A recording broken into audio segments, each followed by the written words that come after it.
I used to be able to like control the volume of your mic. I remember that. Your volume control is now trapped behind a paywall. Oh no. Sucker. Censor me now, Ash. The volume may be paywalled, but I still have the power of the edit. As we know, is the extra character in the room. Oh, love a segue. Thank you. There we go. Hello. I'm Ash. And I'm Callie. And welcome to The Recovery Feed. This is a podcast about eating disorder recovery, told by people who've lived it. On this show, we talk about the messy and multi-layered reality of eating disorders, what recovery actually looks like, and throw in some not-so-gentle needling of diet and wellness culture for good measure. Come for the lived experience and the hot takes. Stay for the side quests. This podcast is recorded on the lands of the Gadigal and Gubbi Gubbi people. We have finally arrived. Part 3, the final part. I swear.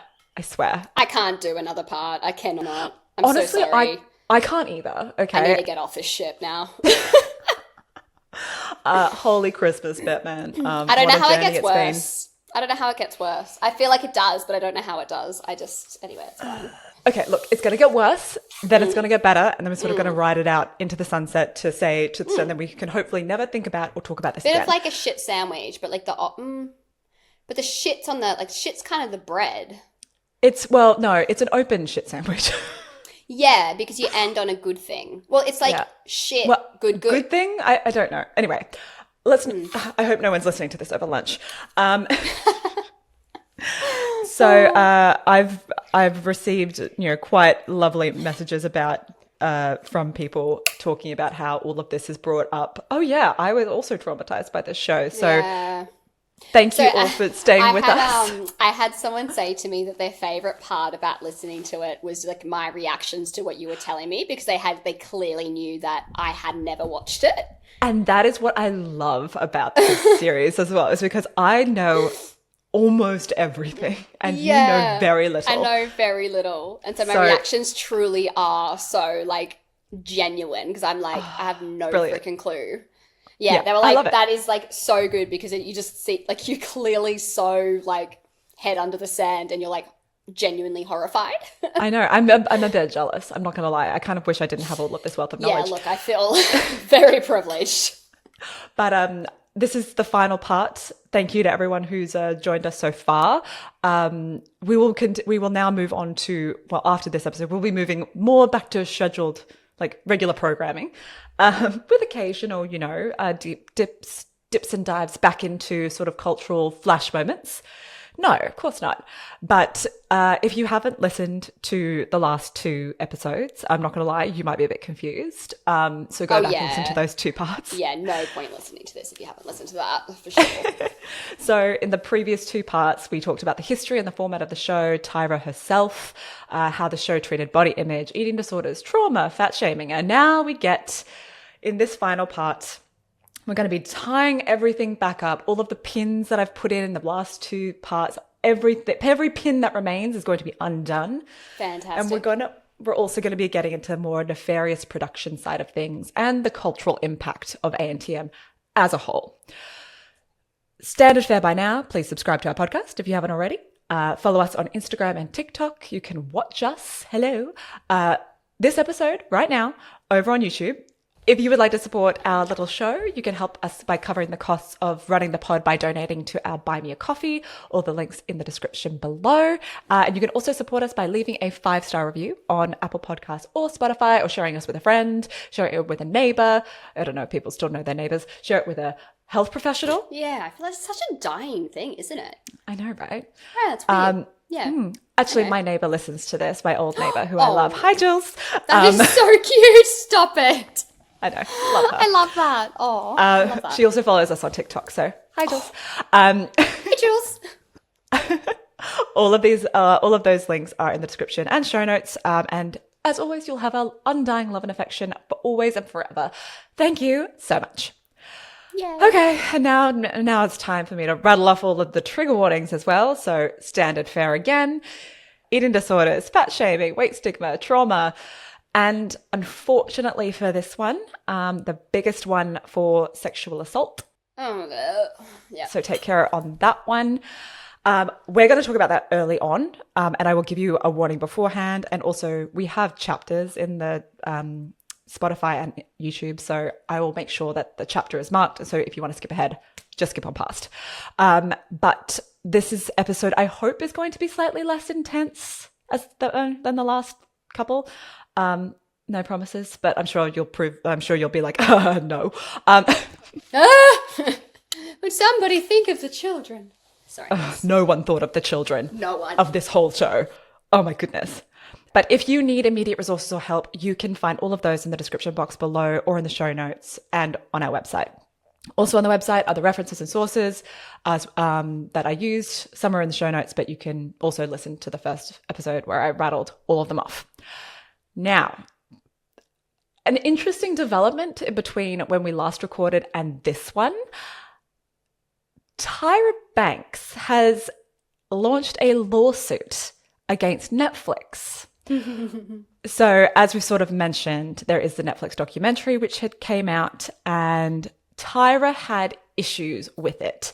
She had issues with the edit? Oh, no one could see that coming. Wow.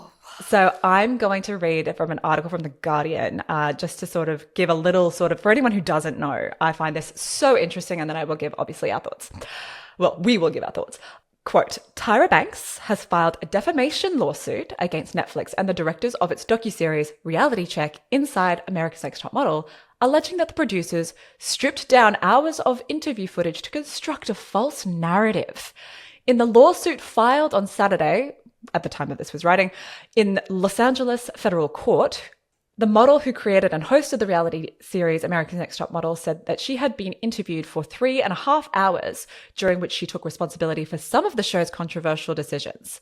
Those interviews were edited down to 16 minutes and manipulated, quote, to support a false and defamatory narrative unrelated to what she actually expressed, end quote, the lawsuit claims. Also, quote, the accountability Miss Banks took ended up on the cutting room floor, her lawyers wrote. It was there, but the viewers were never given an opportunity to see it, end quote. Oh, the irony.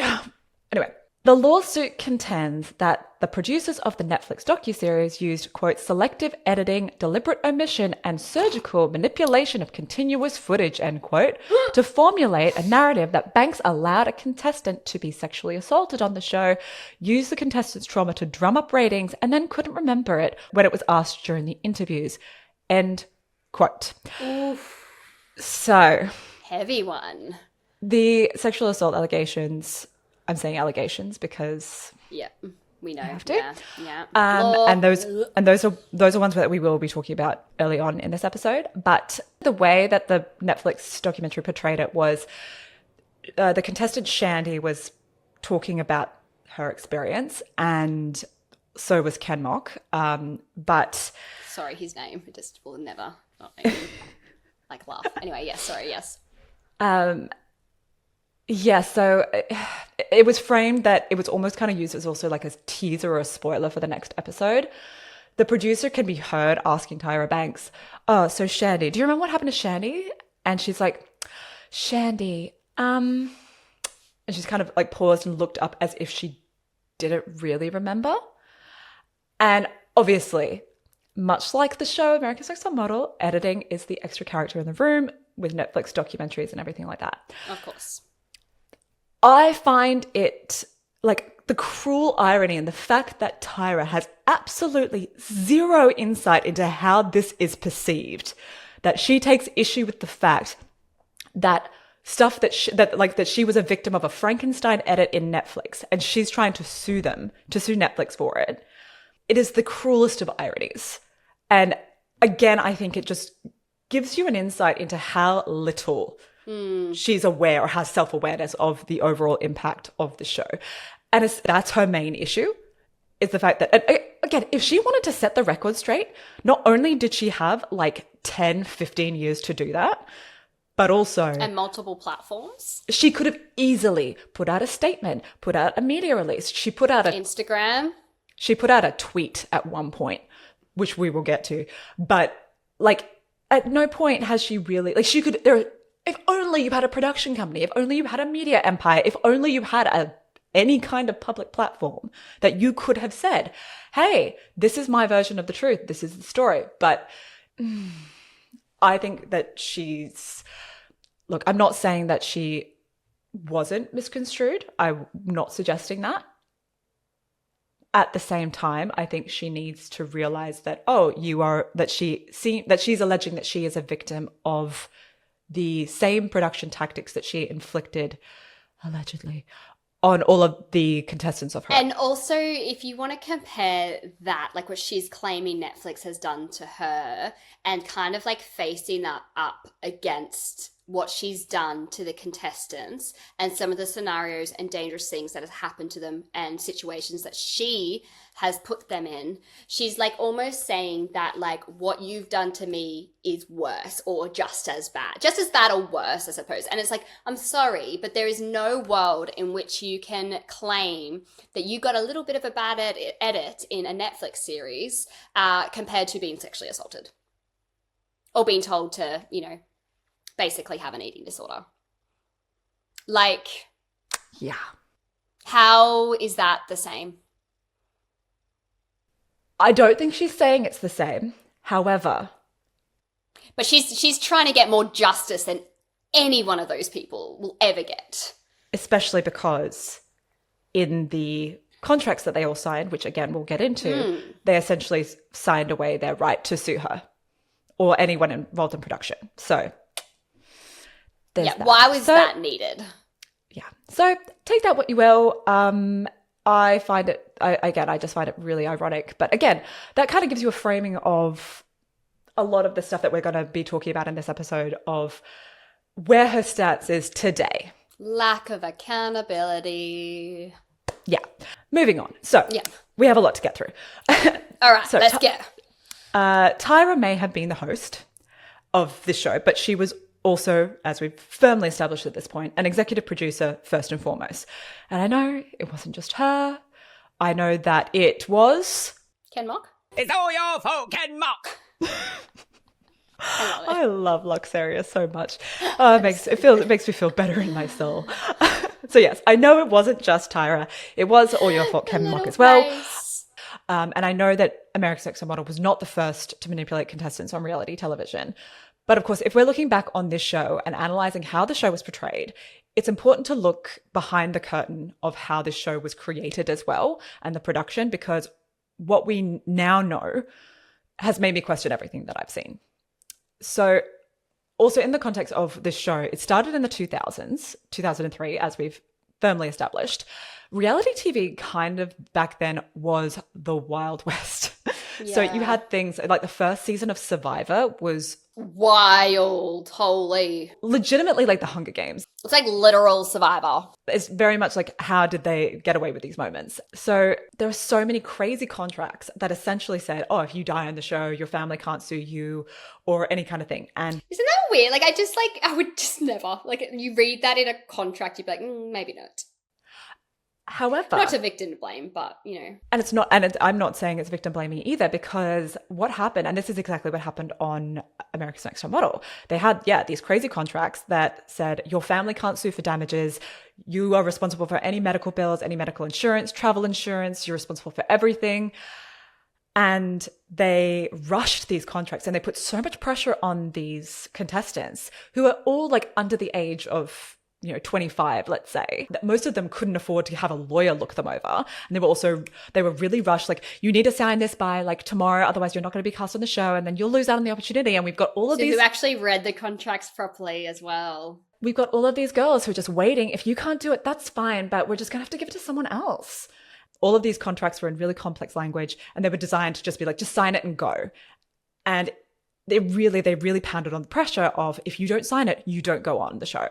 And of course, all of this happened in Top Model, and Sarah Hartshorn talks a lot about this in her book, You Want to Be on Top, and explains the kind of production tactics that were used to help keep them in line and used to create as much drama as possible and keep quiet about their experiences. So as I mentioned in the last episode, they had a food stipend. I don't know if it's stipend or stipend. I'm sure people will tell me. Like a stipend, isn't it? I've heard stipend, but... is it one of those things? It's either or, like tomato. Either or. Yeah, potato, or also potato. I'm just going to say stipend because that's how I've heard it. Yeah. Food allowance. Food allowance, there we go, of $38 a day. That is so insane. So adjusted for inflation back from cycle 9, when I believe that was on air, I think it was like 2010 or something. Editing Ash here. I'm fact checking myself. Cycle 9 was 2007. And I call myself an expert. Anyway, back to the episode. That's the equivalent of $60.50 or US dollars, which is roughly 87 AUD for, to do that conversion. Oh, yeah. Giselle Sampson from Cycle 1, we also spoke to her. Well, we talked about her last episode. She said, quote, being a participant of the inaugural cast of Top Model, we got, I think, a $40 per diem. So again, a stipend per day, which adjusted for inflation is around 72 US dollars and 104 Australian dollars. So it actually reduced as the cycles went on. So reduced? Well, so Sarah Hart's one was cycle 9. From cycle 1 to cycle 9, it went from, say, 72 USD adjusted for inflation to 60 USD. Wow. So, I mean, $10 off, but still, I mean. Yeah, and you consider cost of living only rises, it doesn't decrease. So, like, it's not. Whoa. A lot of these contestants, they were. So for Sarah Hart's one, for example, this took place during the summer while she was off from college, and she actually foregoed her summer job so that she was without any kind of income except for this stipend. They were responsible for paying for all of their breakfasts and dinners. Some lunches, they never knew which ones, because sometimes they would be on set and they would have craft service. So lunch would be provided, but they said you need to cover breakfast and dinner. But that was also just not enough for anybody. My God, no. And they also had no microwave. They only had an oven and a stove. And Sarah Hart's one said that a lot of the girls did not know how to cook. They were young. Some of them never lived out of home, probably. Exactly. And of course, you're also getting all of this feedback on how you have to look a certain way and you have to eat a certain way. And you just have to be healthy, but also skinny. And so it's not like you could just go and get like 2-minute noodles and call it a day, because you can't even cook them. The worst part is production controlled their food source. So each of the girls would write a sort of shopping list based on their sort of stipend. And of course, they had no idea how much things were. So the production was doing their shopping for them. So they couldn't even go to buy it themselves? No, absolutely not. And so it was the production's discretion. If they were over their $40, for example. What they cut. Production decided what they cut and what the girls got. Okay.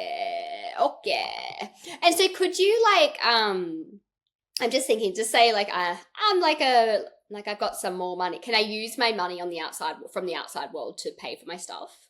I'm not sure. I'm honestly not sure. I've never seen that come up, so I'm not going to speak on what I know. But also they couldn't communicate with anybody on the outside, so they wouldn't be able, they couldn't use bank cards or anything. Maybe if they brought cash with them, but and also if production are doing the shopping, how do you be like, here's an extra $20?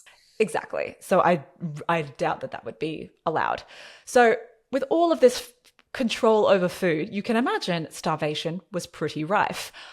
Meanwhile, in a 2008 report by The Hollywood Reporter, Tyra Banks made an estimated salary of $18 million per year on America's Next Top Model. Meanwhile, the contestants are getting $40 a day. Just going to slip that in there. It's almost like that was a choice. As in a very curated, we're going to purposely give them a very low amount of money that we know they are very much unable to buy enough food on for a reason. And I don't think you are wrong in that assumption, because they controlled pretty much everything else. So they controlled when they were able to talk. So they were only allowed to talk when they were mic'd up. If they were not mic'd, they were kept on ice and not allowed to speak at all. They would say no talking at all. They controlled whether they could use their iPods. They controlled their books. They controlled when they ate, when they slept, and when they went on bathroom breaks. They had to ask for permission, essentially, to go on bathroom breaks. And they said, no, you can't go right now. Ash, no. Yes, they controlled everything. They controlled when they slept, which is when they could sleep at all. And we know that like sleep deprivation is obviously designed to make people really catty, really grouchy, people getting on people's nerves. You're stuck in a house with, say, 12 other girls. So they've got nothing on and like we're just chilling. I'm not allowed to just go to bed. It's not very often that they would have nothing on. They would often work for, well, I say work because, yeah, it was work for like 12, 18-hour days in terms of whether they're on set doing production stuff, whether they're doing photo shoots. And obviously everyone all went together. They all did things at the same time. And once sort of the shoots and everything was done, they had to come back and do these confessionals. You know, whether you had to talk to the camera and talk about everything that you did that day and get all of that. And so they're just filming 24/7. They had a minimum of, I think it's 20 minutes, because you had to do at least that per day. And if that, everyone was kind of kept awake until then, until everyone was done. And so most of the time they only got to sleep at 2 a.m. And most days the call time was 5 a.m. So you're averaging around 3 to 4 hours of sleep a night, plus they're starving, plus they're stressed, plus they're being told that they're not good enough and they're being broken down. And not allowed to talk to anyone. This is a quote from Sarah Hartshorn, quote, "Production kept us in the dark about almost everything because they wanted to keep us on edge. Us being confused, tired, stressed, sleep deprived, and hungry just made for better TV. We never knew where we were going at any given time. They would transport us from place to place in a windowless van, and we'd have to face every situation totally clueless and out of sorts." End quote. Surely, like, this is now like a human rights violation. Like, I understand they've all signed NDAs and can't sue, blah, blah, blah, blah, blah. I just feel like, hi, human rights. Surely that, like, do you know what I mean? Like, that's wow. So there was also only one bathroom for 12 girls. When were they showering? Well, the rule was there was no filming in the shower if you were alone. But as soon as there's two of you, they're allowed to film. What do you mean? Essentially, if you were in the shower by yourself, the rule was that the cameraman... No filming, no fucking shit show. No filming. Yeah, like, seems pretty, like, yeah, no. But like, as soon as there are two people in the shower, they're allowed to film. And they were encouraged to shower together, you know, for the environment. And also, you guys only have like an hour to get ready because they didn't control when... And there's 12 of you, so if you don't shower together, you're never going to fucking get a shower. What? Mm-hmm. So, and as we heard in the last episode, Sarah Hartshorn said that they were just constantly bugging her about her weight, especially in like things like the confessionals where there was just absolutely no peace and no downtime. And producers were always sort of bringing people aside and say, "Oh, have you heard this? Oh, have you heard that? This person's saying this about you. What are your reactions to that?" It was just pure manipulation in terms of leading questions just to try and manipulate everything what happens, trying to manufacture drama. When Lisa D'Amato of Cycle 5, when she describes this show as psychological warfare, I don't think that that's an exaggeration. The contracts that they had all of the contestants sign used a lot of very aggressive and complicated language. And it was things like, and Sarah Hartshorn talks a lot about this, it was lots of, "We own you. We have complete control over everything. If you are not allowed to speak on anything that ever happens. Otherwise, we will garnish your wages for the rest of your life. You will owe us $5 million. And if you don't pay that, your children will inherit it and your children's children. We will not stop until we get until this debt is repaid. You don't speak about anything. You don't reveal the winners, nothing like that." And they would essentially scare them into saying nothing. All of these control measures didn't just stop at the contestants. So contestants had to nominate or they were able to nominate people that they were allowed to speak to on the phone, the communal production phone, which also was mic'd up. So all of their conversations were recorded. Cool. That's great. Yeah. And when they nominated them, the people who were nominated had to sign these contracts too. Well, yeah, I guess so. Because otherwise they would tell people. Yeah. Sarah Hartshorn says that she had her boyfriend sign it, her boyfriend at the time, but her granddad was her initial person that she wanted to speak to, but he said, "Oh, sweetie, I can't sign this." And so he didn't. And so she didn't get to speak to him. And she's like, "Oh, no, that's fine." But I think, again, all of these are young girls and they were pressured into signing this and they were promised, you could potentially... Well, they're being promised that this is going to be your career. You could potentially win $100,000 and a massive career and will change your life. One of the main things, and we did talk about this in the last episode in terms of that all of the producers and the makers of the show would put all of the contestants through fairly intensive psych evaluations before they get on the show. And this was pitched as like, oh, this is to sort of see if you can handle it and make sure that we're putting a duty of care in and all that kind of thing. Yeah, sure. However, there were definitely a few contestants where I don't think that any psych evaluation would have let them through. No, yeah, like that's just a load of shit. I'm sorry. It's almost like, oh, they're a bit, they got this, might add them in. My personal belief, my personal opinion is that, and this is also shared by a lot of other people, is that producers used all of these to use past traumas against them. Oh, God, yes. Absolutely. So I won't get into it here, but the Curse of America's Next Top Model podcast did a great 2 episodes just on the psych evaluations and everything that went involved. I would just be repeating it here, and I want you to go and listen to that because it actually has a lot of the people talking about it. But essentially, there were other people who said that they were failed the psych evals, but to come back in a year, oh, go and do some anger management and then come back and then we'll put you on the show. I think what these contracts and the production tactics do is it really paints a really poignant picture of the level of control that these producers and the production staff as a whole had over the contestants. And this was done to manipulate the contestants, amplify drama, create drama, and to scare these poor girls into doing whatever it is that they were told. Absolutely. And just while we're sort of on this, we know that, obviously, to bring it back to eating disorders, we know that trauma is a huge precursor for eating disorders. You and I will chat about this until the cows come home. But I would say that some of the events on this show could definitely be considered traumatic. And I think that's like the biggest understatement in the whole world. Yeah. It's going to say, hey, Ash, the sky is blue. But I think their trauma is only compounded by watching these events be manipulated in real time, live. Well, there's living in it and there's reliving it in that way. Like that's and having it broadcast to millions of people around the world and have every single person and their dog weigh in on the events and have this cycle just repeated over and over and over and over again. Oh. And we're seeing it now. And that's why I'm very mindful of doing an episode like this because, yes, it just brings stuff back up again. I don't know if any past contestants would have ever found this, but I'm not here to try and bring all of that up. But no, as we heard in the last episode with Giselle in particular from Cycle 1, the body shaming caused an eating disorder for her. And the trauma of the show affected her to this day. Yeah, absolutely. I mean, so many of them would just have PTSD now. And then compound all of that with the other horrible tactics of financial control, limited food supply, a bunch of women obsessing about their appearance, having people being super catty, whether that was manufactured by production or just you're literally stuck in a room in a really high stakes environment with a whole bunch of people that you don't really know and some of them you don't like, and then have all of the deluge of comments and pressure on your weight and your shape. Holy cover girl, Batman. Holy cover girl, Batman. This is a recipe for disaster. It is all your fault, Ken Mock. And Tyra. And also, like we mentioned before, like they're like prisoners. Honestly, a prison wouldn't even be able to do this. Like prisons are better. I'm just going to put it out there. Sleep deprivation and starvation are methods of torture.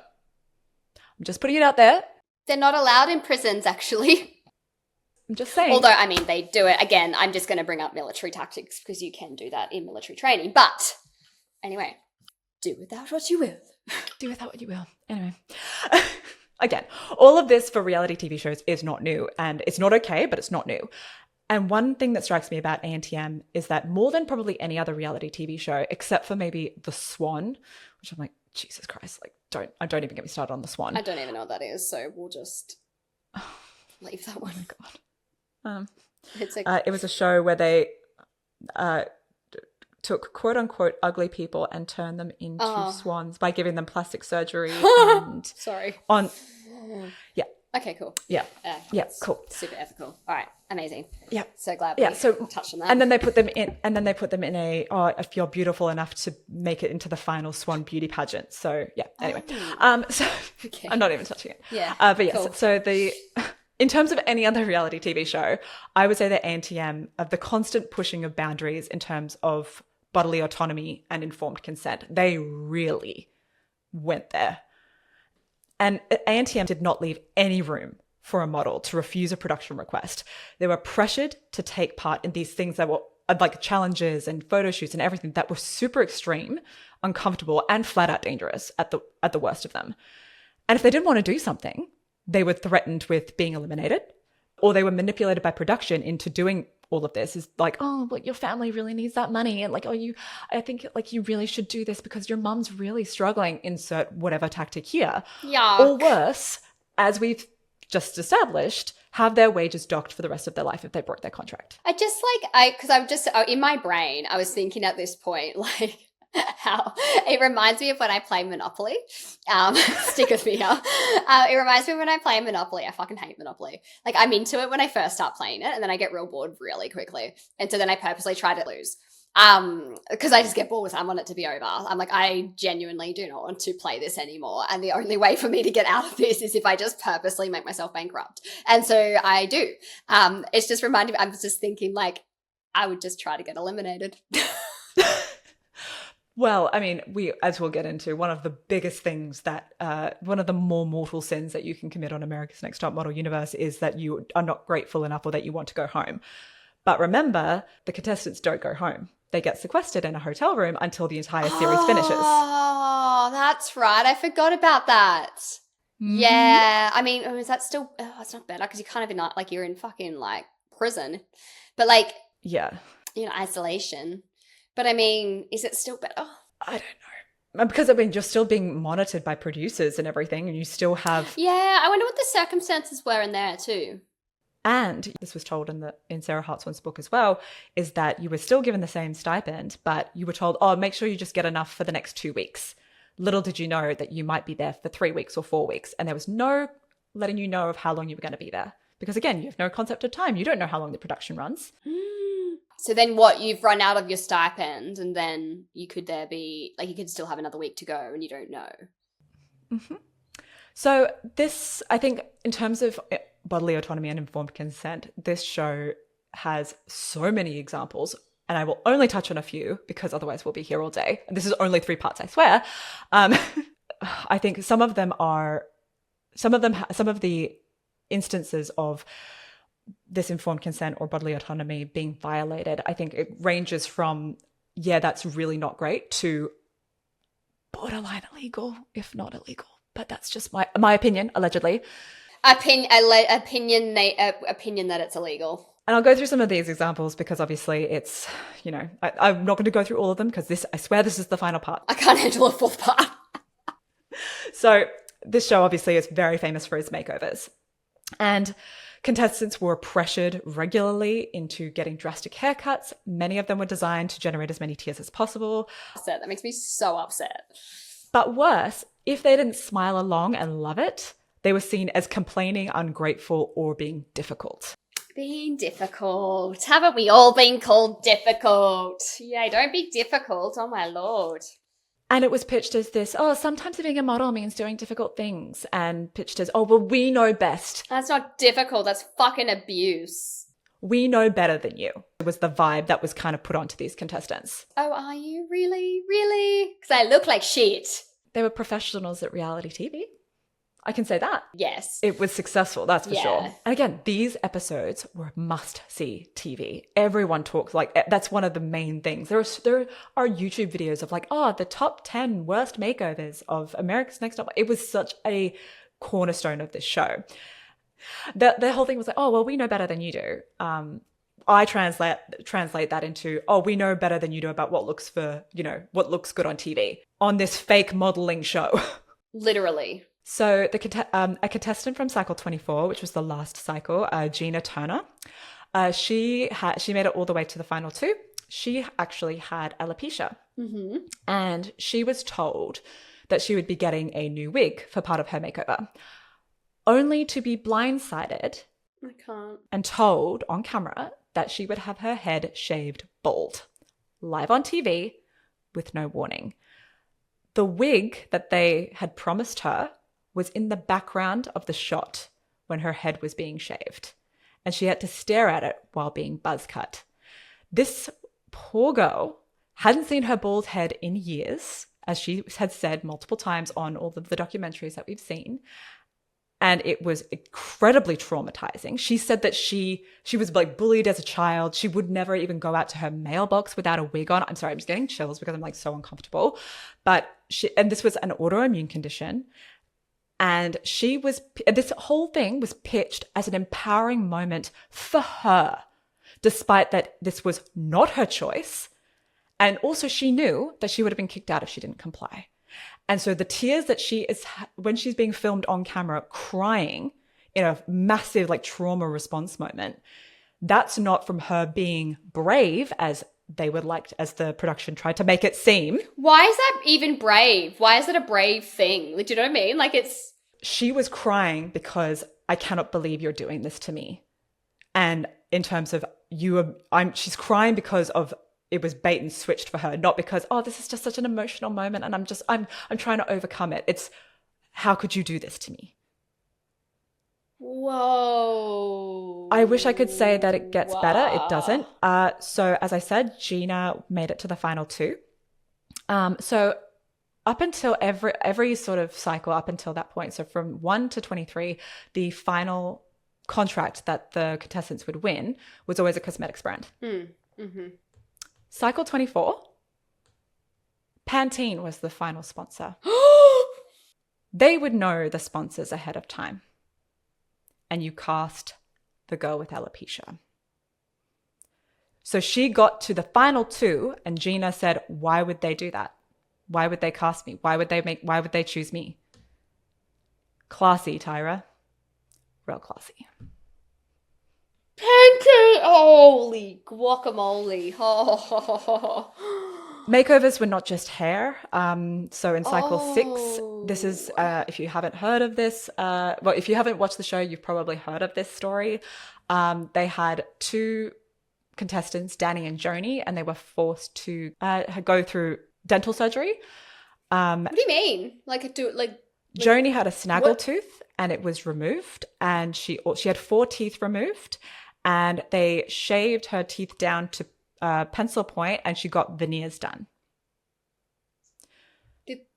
She was in the dentist chair for 12 hours, and the entire remainder of, obviously you couldn't just do this in 2 sessions. She had to go back after filming to have all of this surgery done. And Tyra and the production, they said that they paid for everything. But Joni says that she has serious orthodontic issues to this day. Her bite has never been corrected and it is completely irreversible. Dani, or Danielle, who won cycle 6 actually, she was forced to have a gap in her teeth closed because Tyra said that it wasn't marketable. Okay. There are so many models who have gaps in their teeth and are very, like, what's her name? Like, Cara, it's just Cara? Well, Lauren Hutton is a really famous one. And then there was the other model, I can't remember her name. People are probably screaming at it. It's this person. She went on to be the face of Rimmel. Yes, I can see it too. And like, yeah. But also later on. Jesus. And obviously a lot of this was, cloaked in a lot of anti-Black undertones, which the Curse of America's Next Top Model and the Netflix documentary talk quite a lot about. Dani herself talks about it. It was also said in the judging when Dani refused to have her gap closed, and then eventually she went back because she was almost eliminated over it because, quote, I guess she just left the gap wide open for another girl. Oh! Years later, on a separate cycle, another model who was white had her gap widened, a la Lauren Hutton. Had her gap widened? Yeah, her teeth were shaved down. Hateful stuff. Absolutely hateful. It makes me so mad. And could you imagine that pain? No, I don't want to. We've discussed. I know you have said you like the dentist, which is something that I cannot actually wrap my head around. For me, I actually do really like the dentist, but that sensory nightmare. No. I cannot even get into this because I will feel physically uncomfortable. Exposed gum. Don't. Yeah. Stop it. Cool. Sorry. All of this was phrased. If they didn't go through with any of this, whether it be the haircut, whether it be shaving your head when you have alopecia live on camera, or having teeth removed on this show. Also, the dentist that they sent them to was the husband of one of the executive producers. I can't. That's... It essentially conditioned all of these poor contestants where consent became coercion. You were threatened. If you didn't do this, you would go home. If you didn't do this, you were a threat of being eliminated. There were 3 occasions where the models became very unwell. The first, Adrian in cycle 1, she had a fever and she was hospitalized, and she left the hospital against medical advice to make the elimination because she was told that she may go home if she didn't. Tyra said, "Oh, we're not going to eliminate her because she's sick, but it wouldn't be fair to all the other girls if we were to judge everyone and she wasn't there. So AKA be there or be gone." She said that on camera, by the way, so I'm not taking words out of her mouth or assuming. She said that on the show. Similarly, in Thailand, during cycle 6, Danny, the one who had her gap forcefully closed, she got severe food poisoning and dehydration and collapsed and was hospitalized. She also checked herself out because she didn't want to miss the photo shoot, which was shot in the middle of the jungle on top of an elephant. She also broke her pinky toe when she toppled during a runway challenge where she was wearing like 10-inch platform shoes and then was seen in crutches later. And she was like, no, I'm smiling through it, you know. Yeah. And then lastly, Heather in cycle 9 was shooting a music video for Enrique Iglesias. This is Heather, the one who they initially threatened to chop all of her hair off because they wanted to see, quote, the autistic girl cry, end quote. That was a quote from Sarah's book. And they ended up not doing that because she was actually fine with it. So that's Heather. Yeah. So she collapsed during this music video due to heat stroke and dehydration. She was foaming at the mouth, convulsing, but she pushed on through. The contestants regularly fainted during the 18-hour-long judging and deliberation days. They were yeah, no shit, because they're standing there for 18 hours. What? Mm-hmm.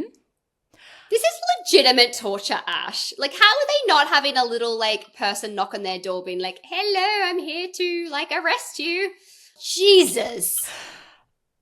So then we get into some of the other questionable tactics. Oh, some of them were regularly, in certain cycles, they were regularly forced to do nude photo shoots without any warning. And then they were chastised if they didn't do it. And if someone didn't do it, they were usually eliminated. Some of them were just like, oh, I didn't feel comfortable, so I only did like 2 shots. And then, of course, that person was sent home because you just need to be, it just shows me that you're not willing. They had to pose in a bullpen with a live bull, which actually, they were just in this like bullpen, and the actual shot of the bull was superimposed later into the photograph. So there was literally no reason for them to be in the pen with a live bull. Yeah, that's safe, innit? They were also, and I've mentioned this before, but they were suspended over a 3-story drop with just a harness and no extra sort of safety. They were on the edge of the Macau Tower during a thunderstorm, which people production said that if it had been open to the public on that day, it would have been closed due to the weather. They had to sit in an ice cooler room on ice blocks in barely any clothes, while production were all in like puffer jackets and everything, and forced to work on like rickety runways, as I've already said. And I could go on. And again, this is also realistic. And if the snake one, that one's still, oh no, there's one worse than that. And I can't even say the words. Yep. Anyway. And the spider one. Yep. The spiders on their face. Yep. That's totally normal and realistic. But again, the message always was, do it or you'll go home, because you don't want this enough. Because if you want to succeed, apparently you're not allowed to have boundaries. And also, like you've said, this is not fashion. It's not realistic. It's not modeling. In what world is that way? Like, when do you ever? Like, that's not a thing. And unfortunately, this show developed such a reputation for this because it was televised. Future contestants had this precedent of all of these other people who pushed through. So it set the expectation of, if you don't do this, you will go home. And everyone else did it. Oh, well, Eva, the winner of cycle 3, she had an awful fear of spiders, but she pushed through and she did it. What it told us all watching at home was that in the modeling industry, or even, on TV, your body isn't yours. It belongs to the industry, it belongs to the judges, and it belongs to the camera. And I know the modeling industry can be cooked. Like, don't get me wrong. I know and I understand it can be really cooked and really fucked up, all of those things. Not this fucked up. This is so not real. And I don't want there to be anyone thinking there, and I know that most people won't, but you could think, oh, well, you could have just said, no, it's just a TV show. Yeah, they made that very difficult. Again, we need to understand so many of these contestants came from impoverished backgrounds. They purposefully went out of their way to find girls with trauma. And so many people they were sold this dream of like, you can do it too. Because again, Tyra kept saying, oh, I want to cast these people who aren't normally seen as models. I want to give opportunity. So you get surprised when people... And this is what I did, and I'm a really successful model now. So, like, you do what I did, and you'll become a really, really successful... And, like... Don't get surprised when people turn up for these opportunities. Yeah, well, you see it, like, all the time, like, people being, scouted on the street. So it's almost like that, right? And you're like, oh, I must have what it takes. I'll get picked. And again, production absolutely used all of this. They had all the information from their psych evals. They had every single moment of their confessionals, and they decided to choose what they put in and what they didn't put in. They would say, oh, and again, none of this was televised. It was all kind of behind the camera of, oh, well, you'll make your dad proud. You'll make your mum happy. This show will give you this. This show will give you that. You'll be able to get you out of poverty. You'll have a better relationship with your parents again. All of that shit. They knew exactly what they were doing. And with the power of this reality TV machine, these poor contestants didn't stand a chance. Oh. So it begs the question, can you actually give consent if you are being pressured into it or threatened with elimination or having your dreams taken away from you? Or no. With people saying, oh, we'll dock your wages for the rest of your life. Is that consent? No. No is the answer. No. And this is what we're talking about, informed consent. When it's manipulated, when people are being manipulated into saying yes or no, it's not consent. And, like, you could argue they haven't even said yes at all. So, like... Yeah. There's that. But also, like, yeah. So... La la la la la la. While we're on the topic of consent... I don't want to. Yeah, okay. I don't want to talk about it, but I'm going to talk about one of ANTM's darkest moments, which I think for anyone who may still be defending the show and its tactics... I don't think anyone's defending the show, Ash. Oh, there are people, trust me. Really? Yeah.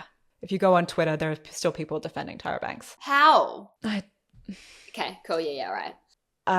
But yes, anyone who's kind of defending it, this for me is all of that's indefensible, but this is the uncrossable line. Absolutely.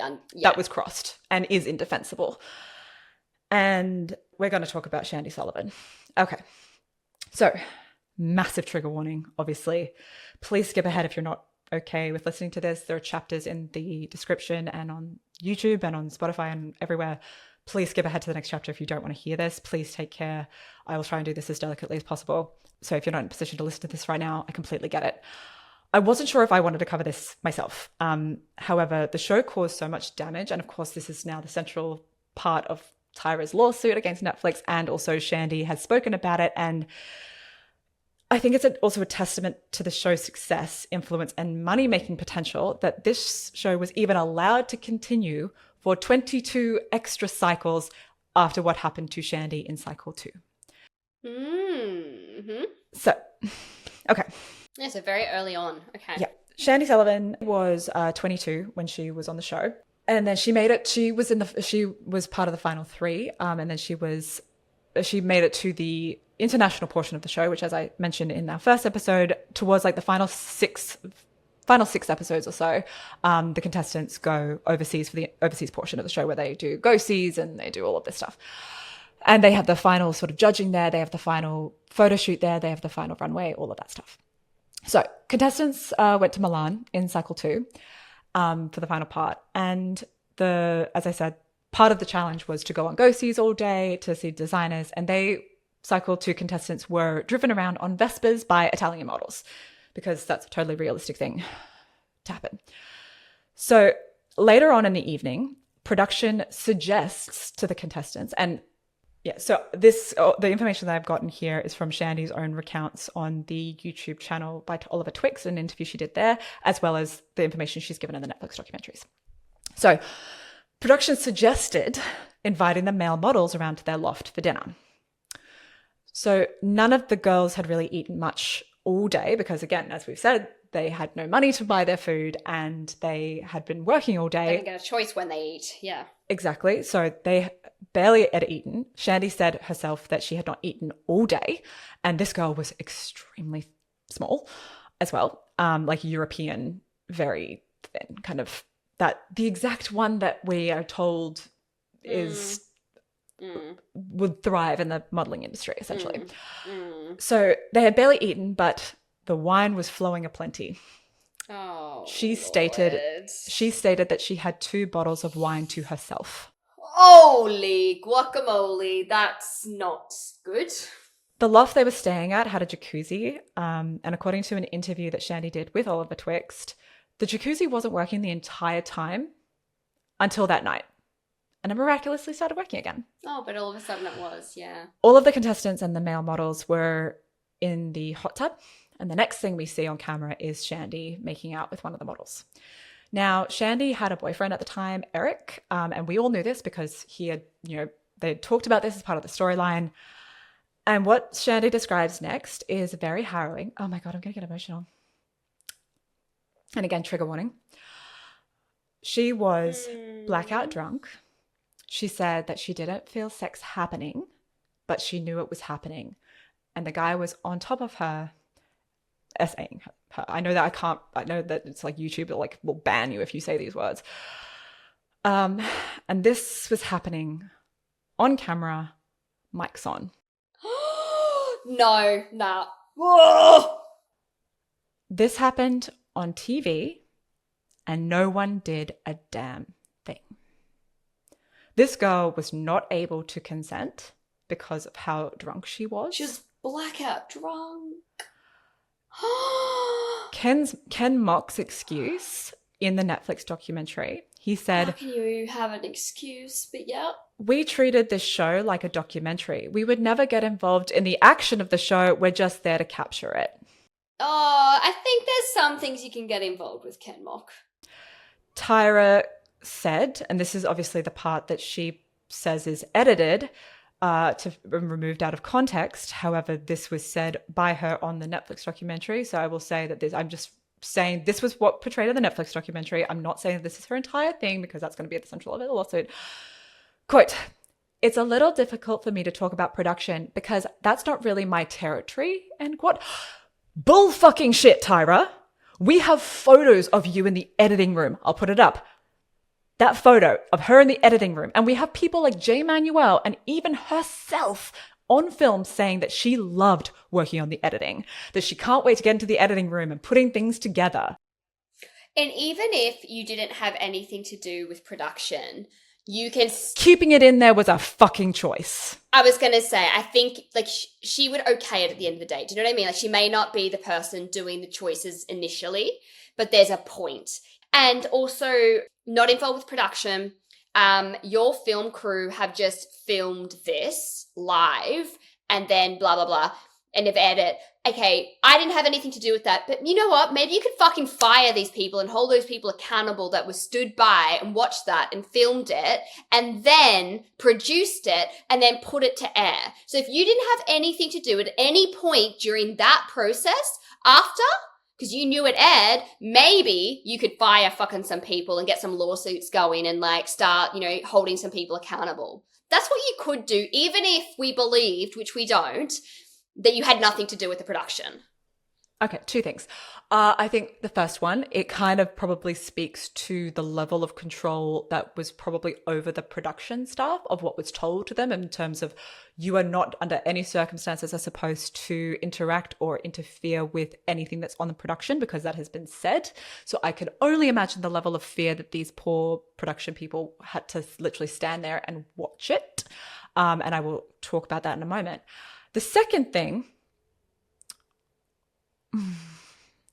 I appreciate everything that you just said, Callie, but I'm pretty sure you're going to take it all back in a moment. So even if we're going to believe Tyra here and say that she has no idea, benefit of the doubt. Sure. And to be clear, I don't believe her, but yes. I know. This is all just part of the storytelling. So what happened next was absolutely her doing.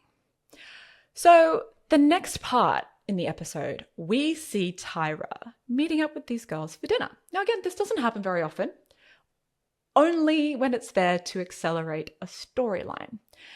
So yeah, Tyra would often do this thing where she will pitch herself as the mama or the big sister energy, always nurturing. But apparently, and this is said by multiple people, that she was completely different on camera than she was off camera. So of course, yeah. I personally believe, in my opinion, allegedly, that this was all an act.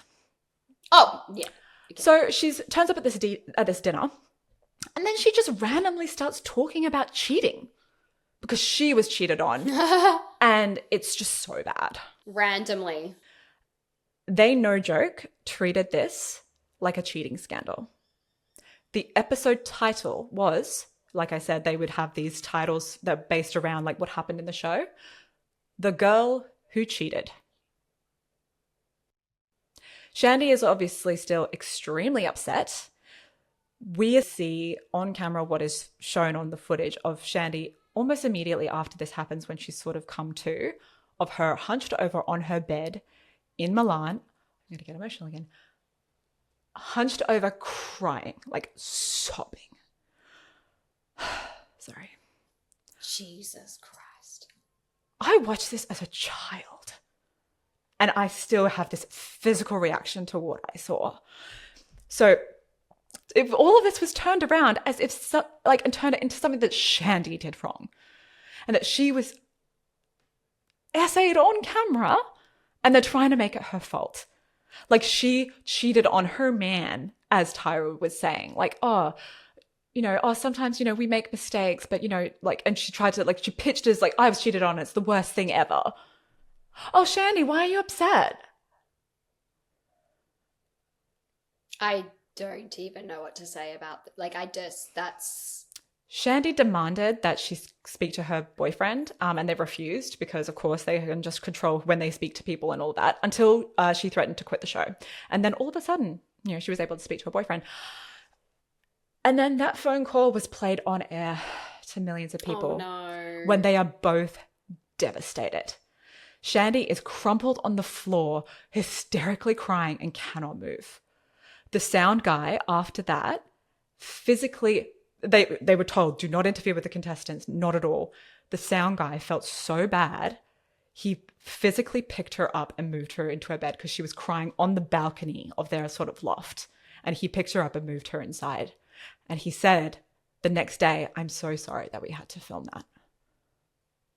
So this guy broke ranks. And also, she was eliminated in the next episode. Yeah, no shit.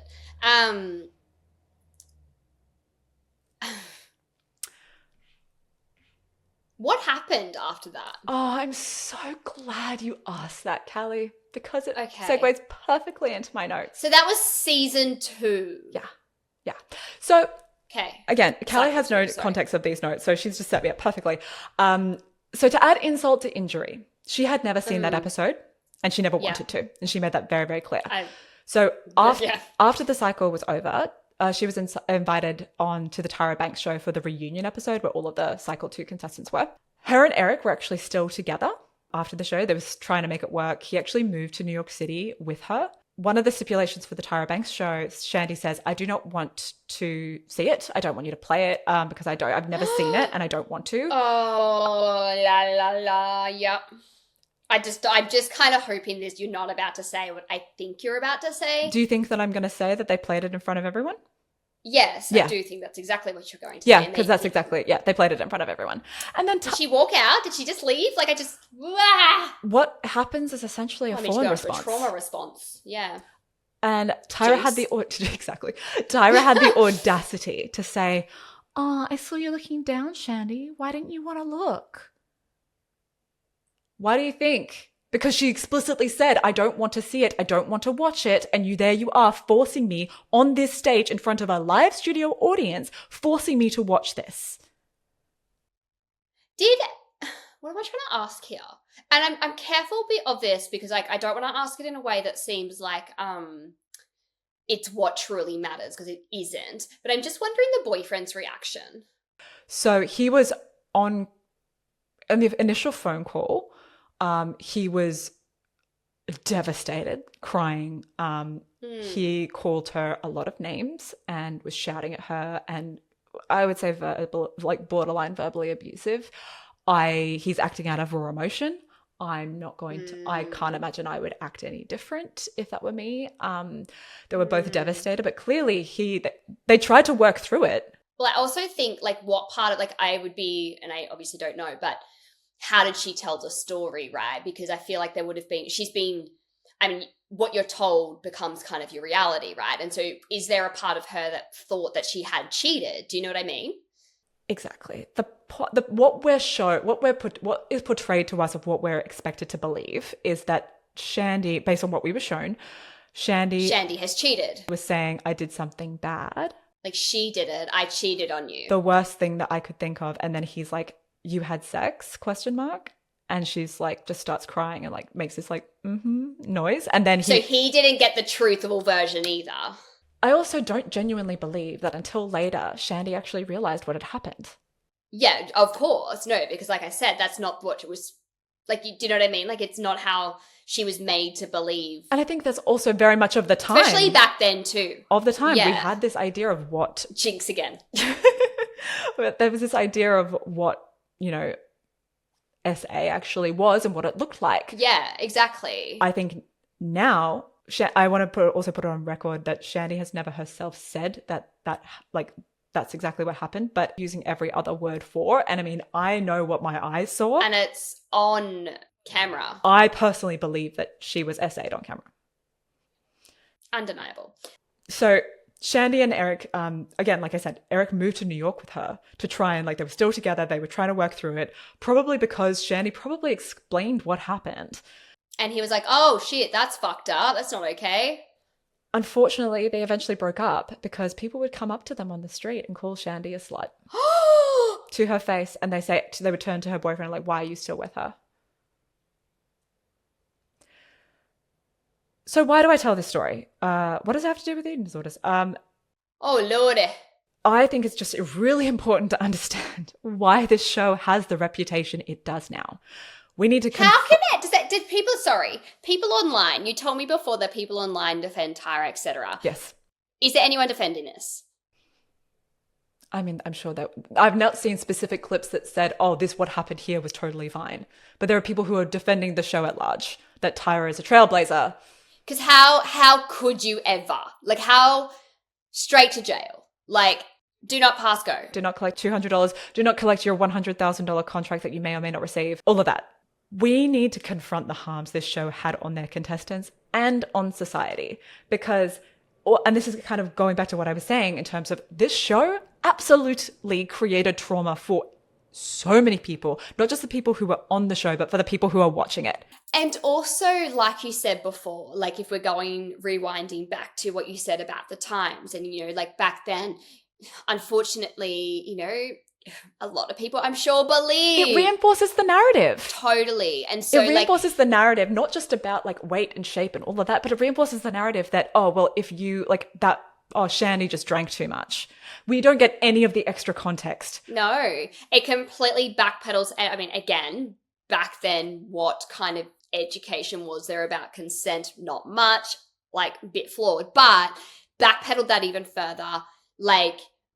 So much more what it's just completely fucking throw that in the bin entirely. And as a society, we obviously still have so much more education to do and so much further to go, et cetera, et cetera, et cetera. That would have just, holy shit, the platform that it had, and that's what it taught people. And I think that you can't, and this, again, I will come back to Tyra, and obviously I want to say that the way the Netflix show portrayed her, she was like, oh, I barely remember what happened. But her sentence was, it's hard for me to talk about production and I understand that maybe Tyra took accountability for what happened there. We weren't shown it, so maybe she was done a disservice. Sure. Full stop, next paragraph. 15 years later. You had all of this time to talk about it. And also, maybe don't frame the entire episode that you executively produced as a cheating scandal when you had someone who was, at the very least, was taken advantage of on camera. And also, this is not the first time a contestant was... Well, no. That example you gave back in the first episode. Yeah. Oh, one of them, whichever one it was, with Kenya in cycle 4, where her... Whatever, like on the street, yeah. Oh, no, that was cycle 1, exactly. Cycle 1, it happened. On cycle 2, it happened. On cycle 4, it happened. And I'm sure there have been other times that we just don't know about. Again, this show led to so much... That is so fucked up. Correct. So, yes, it makes me so mad. Oh, Lordy. Whatever. I'm not even... I can't. No, totally. All right, all right. Now that we've gotten past the really horrendous part. Fucking shit show of a... I want to talk about like the broader impact that I want to mention after all of that. All of the seedy production tactics, the manipulation, the coercive control, the dangling of the carrot in front of the contestants, the psychological warfare. In my opinion, it all conditioned and trained the contestants to accept abuse, and by proxy, trained the audience to accept, or at least be desensitized to accept abuse as well. Mm-hmm. And I don't think that's too far-fetched to say. No. Like, I never saw it. Not like whatsoever. I never saw it as like abuse growing up. I just thought, as it was portrayed to me, oh, this is just what it takes. Or, oh, they just didn't want it enough. It taught you the lesson that bodily autonomy, your free will, and your personal boundaries are commodities. And you are expected to, if not required to, give them up in order to achieve your dreams or to get something that you want, or worse, you're expected to give them up to someone else who holds the power to make your dreams happen. Absolutely. It is such a dangerous narrative to tell young developing brains who this show is marketed at. And this, I would say, is also reinforces how this relates to eating disorders and diet culture. This is what we also see on social media to this day. We are manipulated into making decisions against our best interest to fit a mold, to fit a beauty standards. We've been conditioned to do that by shows like this. We've conditioned ourselves to go against what we know is good for us just to fit into these standards that are largely set by, let's be honest, the patriarchy, influences, and AI, the unholy trinity. And because we're told to lose weight at whatever means necessary to fit a thin ideal, we're told to go and get fillers that we actually don't know the long-term effects of. And it was pitched as, oh, well, it's just temporary. Spoilers, they're not temporary. We're told to go and do this. You're supposed to do this, do this, do this. All of these things. You're supposed to wear this, don't wear this. Go and do this surgical procedure. Go and do this one, don't do that one. We are conditioned to go against our body's best interests in order to fit this ideal. And where have we heard that before? America's Next Top Model? This isn't a trick question, Kelly. I was like, I know this one. Oh, it's just like, and you're right. Like, and that's the thing. And this is, you know, the core of all of this, right? Like you said, this all sounds so extreme, and it is, right? It is so extreme. It is such an extreme example. And, you know, unfortunately is, like you said, televised for many, many, many years to so many impressionable young people and old people, just people.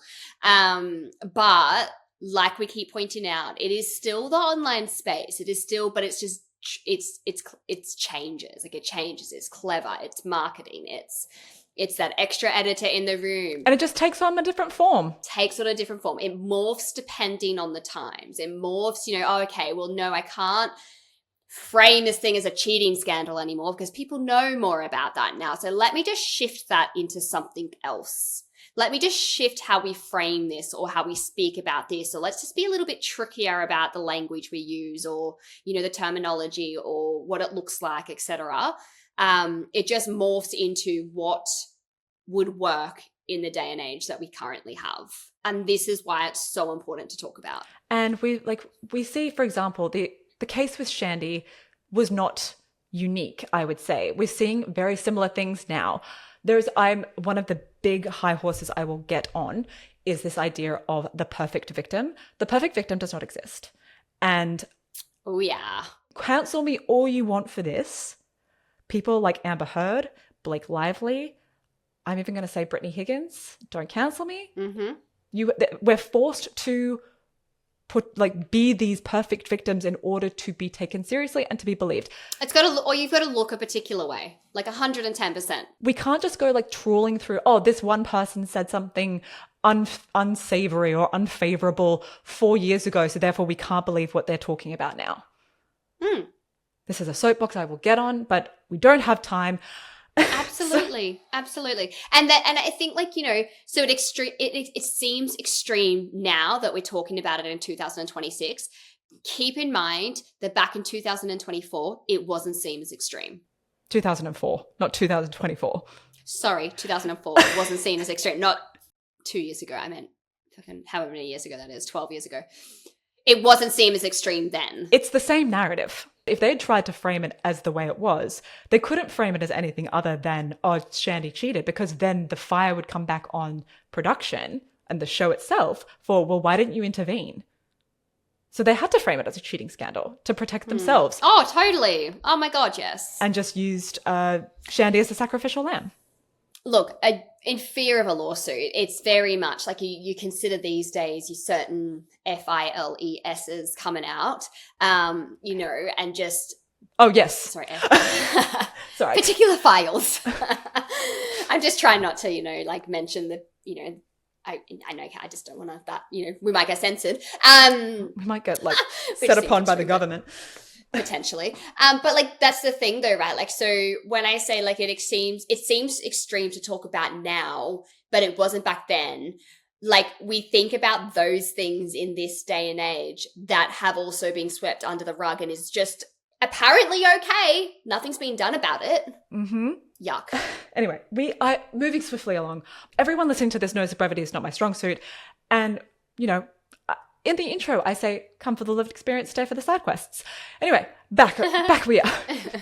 So, the impact of this show obviously had a huge impact on the contestants, and that is inexcusable. But it's also had an enormous impact on the culture at large. And I want to talk about that. Firstly, I will talk about the good. I'm nothing if not fair. Sometimes. Depending what it is, yeah.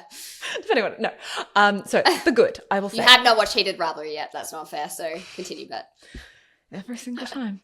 So the good, I will say, it did diversify beauty and sorta. Well, of the time. Okay, yes. It did diversify beauty because we weren't seeing on camera. Yeah, yes, on camera. Right. We weren't seeing these on our TV screens, especially in a way. I mean, you could argue that that America's Next Top Model didn't do this, but in a way that was trying to uplift things rather than given it tried to uplift these sort of communities as opposed to just beating down on them all the time. Although they kind of did a bit of both. Okay, no, I'm talking about the good. Okay, sorry. Yeah, try not to taint it. Yeah. So. It did make modeling feel more attainable to many for those that wanted it. It did start careers and it did change the plus size game in terms of it did open that door in a sense. And it had also the show had spin-offs into many different countries. It was a smash hit franchise. I'm sure it made lots of people a lot of money, except the contestants, allegedly. No, good. Stay on the good. It made good. Made Tyra richer. Sorry. Tyra said that she has changed the standard of beauty. And on one hand, that is true. But on the other hand, we are essentially exactly where we were at the beginning of the 2000s. Size 0 is back. Scary skinny is back. Being reprimanded for being too big is back. Toxic body positivity is declared dead by Novo Nordisk, allegedly. So it's not a lasting change, let's be honest. And if it was really a change at all. Yeah. And also, I don't think it's also fair to credit all of the good of the sort of the body positivity movement to something like America's Next Top Model. Heck no. That would get you cancelled. Yeah. So, and I'm not going to do that. So that is the good that the show did. And I will also, devil's advocate, it was entertaining. As much as I hate to say it, I was entertained. Do I look back on it now with a lot of guilt for being entertained? Yes. Okay, so now here's the bad. So I don't... How long have you got? Sorry. The rest of this episode. So however long that is, that's cool. this. And I promise I'll get faster. There's a lot of bad, yeah. So yeah, not to be too dramatic, to say that this show had a tremendous impact on a generation and how we viewed our bodies. I've already talked about that at length already. Certainly not dramatic, yeah. And even if you didn't watch it, it penetrated culture and reinforced thin internalization and the thin ideal. Absolutely. To be thin and compliant were the most important things. And it still is, apparently. Yeah. If, social media is anything to go by. It's just shifted how it looks. Beauty was your worth. So that is the landscape that has now been laid. So no, Tyra, I don't think any of this worked. This show really just normalized critique, and it made it acceptable for others and ourselves to pick apart bodies. I know that any fat folk or large body people in large bodies may say, oh, it's always been that way, in terms of made it okay to sort of, critique other people in the side of their bodies. And yes, I agree. Fat shaming was here long before ANTM came onto the scene. But what we saw on ANTM was the public doubling down and almost setting of a standard because it was in the form of entertainment. On girls that were also absolutely tiny. I'm not saying that it makes it any better if it was done to someone who is in a large body or a large body person. I'm just saying this is the conditioning that we had in terms of warping our perceptions of this is a big person. We're allowed to criticize this person when they're totally straight-sized. So essentially giving permission to anyone bigger than that person to be, oh yeah, it's also fine for everyone else. And you're just completely unworthy. Exactly. I mean, The Biggest Loser TV show was also equally, if not more, horrifying and disgusting in terms of like bodily autonomy, critique and manipulation. It's impossible to say, but I think that ANTM's impact on normalizing like the open slather for critique on this generation. Yes. What am I trying to say? ANTM walked so The Biggest Loser could run. Oh, yes. Oh, yes. Yes. To get a little bit of a research itch and to scratch that research part of the brain, there was a paper published in the European Eating Disorders Review, and it was a sample study that looked at the impact of watching Germany's Next Top Model. Oh. And the effect it had on women's body dissatisfaction, affect and self-esteem in women with and without eating disorders. Interesting. Very interesting. I thought so too. The results were that after watching an episode, women with self-reported eating disorders showed a significantly stronger increase in body dissatisfaction, self-ideal discrepancy, and negative affect compared to women without eating disorders. Yeah, shocker. Moreover, in women with eating disorders, the self-ideal discrepancy in terms of how they feel and where they wish that they could be became significantly greater over the course of the entire season or cycle, whichever one you want to use. So the conclusions were that the study showed that shows like, in this case, Germany's Next Top Model and America's Next Top Model by proxy may have. I'm using research terms here. Yes. May have negative psychological effects on women, particularly women with eating disorders, and suggests that the show has an impact in the pervasiveness and maintenance of eating disorders. Mm-hmm. So here we have a research study that says we cannot deny that for those, especially those with eating disorders, we can confirm this show was extremely damaging. Oh. What is also, I mean, we didn't need a research study to tell us this. No, but like it's always nice. I do always love a good but it helps. They're good research. Be like, boom, here you go. Here's the proof. It's like, yes, confirm my biases. Yeah, literally. Which I mean, ultimately, that's what research is, regardless. So it's fine. Right. So what is worth noting as well is that the show's purpose, Tyra claimed, which was to change the standard of beauty by casting people and educating the public on what real beauty really was, and doing that by casting everyday people, was a mechanism that was used to cause most damage to the viewers. The same viewers she wanted to change the minds of. Let me explain. You're watching these young women who were brave enough to kind of go after their dreams. I don't think it's too much of a stretch for that so many people, especially young women and young girls, that deep down there might have been a part of us that thought, oh, maybe I could be a fashion model too. Or maybe, am I beautiful enough? Oh, sure. Yeah, totally. Tyra's casting people just like me. Maybe I could be one of those people. It is, and you remember Ash, like, and you mentioned it, the first episode, but it like that was me. I tried to be a model after that. Totally, but also like it was just a thing of our times. Like it was like, and that was perpetuated by things also such as dolly model search and girlfriend model search and shit like that. Like that was obviously a very widespread thing. It was this very much like pinnacle of beauty, like pinnacle of like if you could become a model, if you could model in some degree or some, by some way, it was such a pinnacle, wasn't it? It was like, you are like perfect, like you are worthy. And she said this multiple times. And I mean, she is correct to a point where she says that there is a difference between sort of standard pretty and model pretty. Like if you look at a lot of models, a lot of them are quite sort of alien-esque, or they've got something a little bit different about them. Yeah, unique. Yeah. Or they've got particular facial features or those kind of things, right? So Tyra's whole purpose of the show, of that she wanted to change the perceptions of what real beauty is. She said, models, like not everyone has to be like, you know, beauty pageant pretty, but you could be a model pretty. So how interesting, Tyra, how interesting. So she instilled... Because you did not show that. Well, she did in a way. She cast people who, a lot of them were sort of everyday people, you know? And again, she's casting people just like me. Maybe I could be one of those people. Totally. Oh, for sure. Yes, yes. And then what she does is then she brings you along for the ride. You know, teaches you, the audience, and these models. Like if you're the aspiring person who maybe believes that they can make it too, this is your education. So she takes you along for this ride.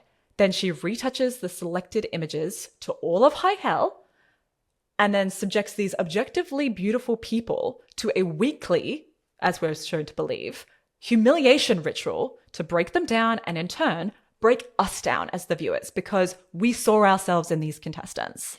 And also, like you said, like earlier about like, you know, if you're bigger than that, then, you know, you're just completely unworthy. Like painting this particular size is like the biggest you could possibly be. And so even that's like, you know, so we're saying everyday beauty, you can be a model if you're everyday beautiful, but she broke that down too. But it's still very much like you said, still very objectively beautiful people. Like it's, you know, pretty, but not like that. Like it's still very much like you still have to paint a particular picture. So it's still reinforcing a beauty ideal no matter what. Which shocker, but like, you know. But Callie, they had a plus size winner on Cycle 10. Oh, yeah, who wasn't even plus size. Whatever that means. I think the big difference for the viewers was that we could return to our normal life and compartmentalize it in a way, maybe even with like a jab or a comment about like, oh yeah, I saw that episode too. And, you know, Renee totally didn't have what it takes and I'm glad she got cut. Like we took that away with us, but we could essentially... Sorry, it's just that language of Renee totally didn't have what it takes. But we were conditioned to think that, right? Poor Renee. So we could like compartmentalize like, oh, it's the show. And again, it's that natural sort of like tearing other people down to make ourselves feel better in a sense. Because like, oh, well, if I was on the show, I would have totally done this instead. But deep down, we're also internalizing every critique because Tyra wanted to show us that everyday beauty, the different side to modeling, and she did. So we could see ourselves in these people, but also to hook us in and to keep us there. Like she then berated all of the people that represented us, the everyday person. So in turn, we took that on deep down. And then we were left thinking, oh, how dare we believe that we could make it, you know? Can I just reflect on something there as well? Again, because it just like, everything you talk about, it just makes me think of the online space. So like go to the comment section of someone on Instagram. Oh, don't go to comment sections. Every time I open the comment section, I'm so disappointed. No, don't go to comment section. Unless it's like something, when you watch something and you're like, you like run to the comment sections because you need to know if anyone else is thinking the same thing as you are, and they all are, and they're fucking hilarious. Like it's just so good. Except for that one comment that's like, oh, actually, and it's just like, go away. Oh, go away. Just trying to be a contrarian. Anyway, but yes, like comment sections, right? Like you look in comment sections and it is the same thing. You look at someone who may be in inverted commas representing a person like a specific demographic. Mm-hmm. You go to that comment section and you will read people tearing them the fuck down. It's the same thing. It's the same thing.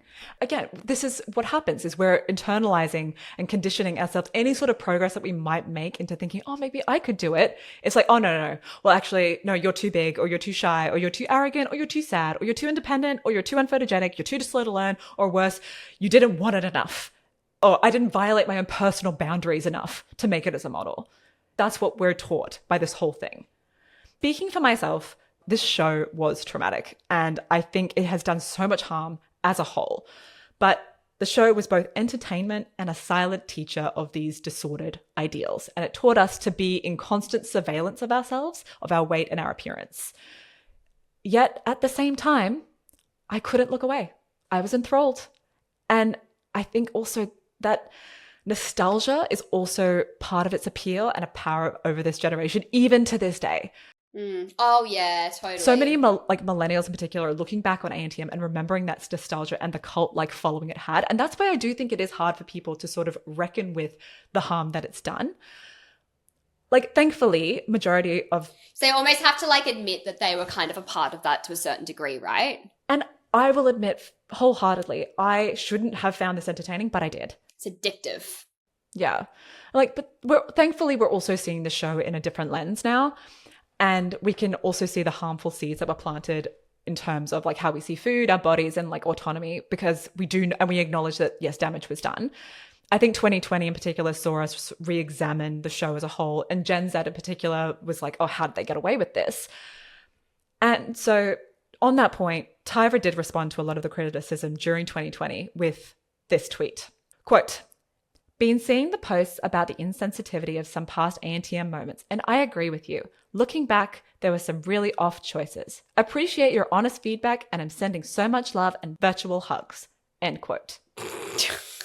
Interesting non-apology there, but we'll get there. Oh, how genuine. To put into context, a lot of the commentary and criticism of the show during 2020 was pretty vicious of like, how did they allow them to do blackface twice? Or look at how they did this, and like the bodily autonomy, the shandi thing, the, spiders on the face thing, the violating of boundaries, putting someone whose friend just died in a 6-foot grave. Like all of that. And her thing was like, there were some really off choices. I appreciate your feedback. Off choices is a word, isn't it? Yeah. Like, it's one way to put it. And like in this resurgence, we're also seeing a lot of the excuses that were involved by Tyra, especially, and this was on the Netflix documentary, because that was the first time that she sort of spoke out. It was, oh, it was a different time. We didn't know. Bullshit. And in response to sort of the crazier things, which I really don't like at all. Oh, like, well, you just wanted it. You were begging for more. The ratings were huge. Like, we pushed it further, but that's because you guys wanted it. So yeah, maybe, suspending disbelief here, the public is to blame at some point because, yeah, we were eating it up and we watched. Yes, the public is, yes, but also, correct. That was their job. Reality TV was to make something worth watching at other people's expense, regardless of what harm it was causing. And to play into one of her excuses of the times, and we didn't know, right? Like, sorry, and that responsibility, and that is because of the culture that particular people and things and television shows and people with big names, that's the culture that you have created. And so you have convinced an entire generation that like this is normal, or this is, like you perpetuated that narrative that's actually not on. Yes, and I do believe that like viewers to a certain extent, right? To a certain extent. But like, I'm so sorry. You cannot put it on viewers to that degree. Like that is very victim blamey. It's almost like, again, on the Instagram, how we bang on about like, yes, you are responsible for the content that you view. However, creators are responsible for the content they create, and you have to be mindful of what you put out there. So that's like saying that someone with an eating disorder can just outwardly, and people, I guess, do, outwardly, maybe let's use before and after photos as an example. Please don't do that. Stop that right now. Doing that, knowing, yeah. That's not okay. Or my day on a plate, that's not okay, but you're still choosing to do it. And then you're using the excuses of, well, you don't have to look at it. You're on my page. But we also can't control the algorithm of what gets fed to us. Oh, well, just unfollow me then. And also people with eating disorders look for this shit. Why do they look for this shit, you dumbasses? Well, also the algorithm just feeds you it anyway. Oh, 100%. Or you could just not put it out there and then they wouldn't find that person because it doesn't need to be out there. They didn't have to edit it in the way that they did, but they still did. That was a choice.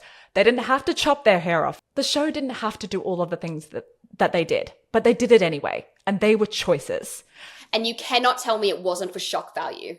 Because it absolutely was. I think what we're saying here, which is essentially the same thing with social media as well, is there is the power dynamic. They hold all the cards. They chose what we saw. We can only also go off what we were shown.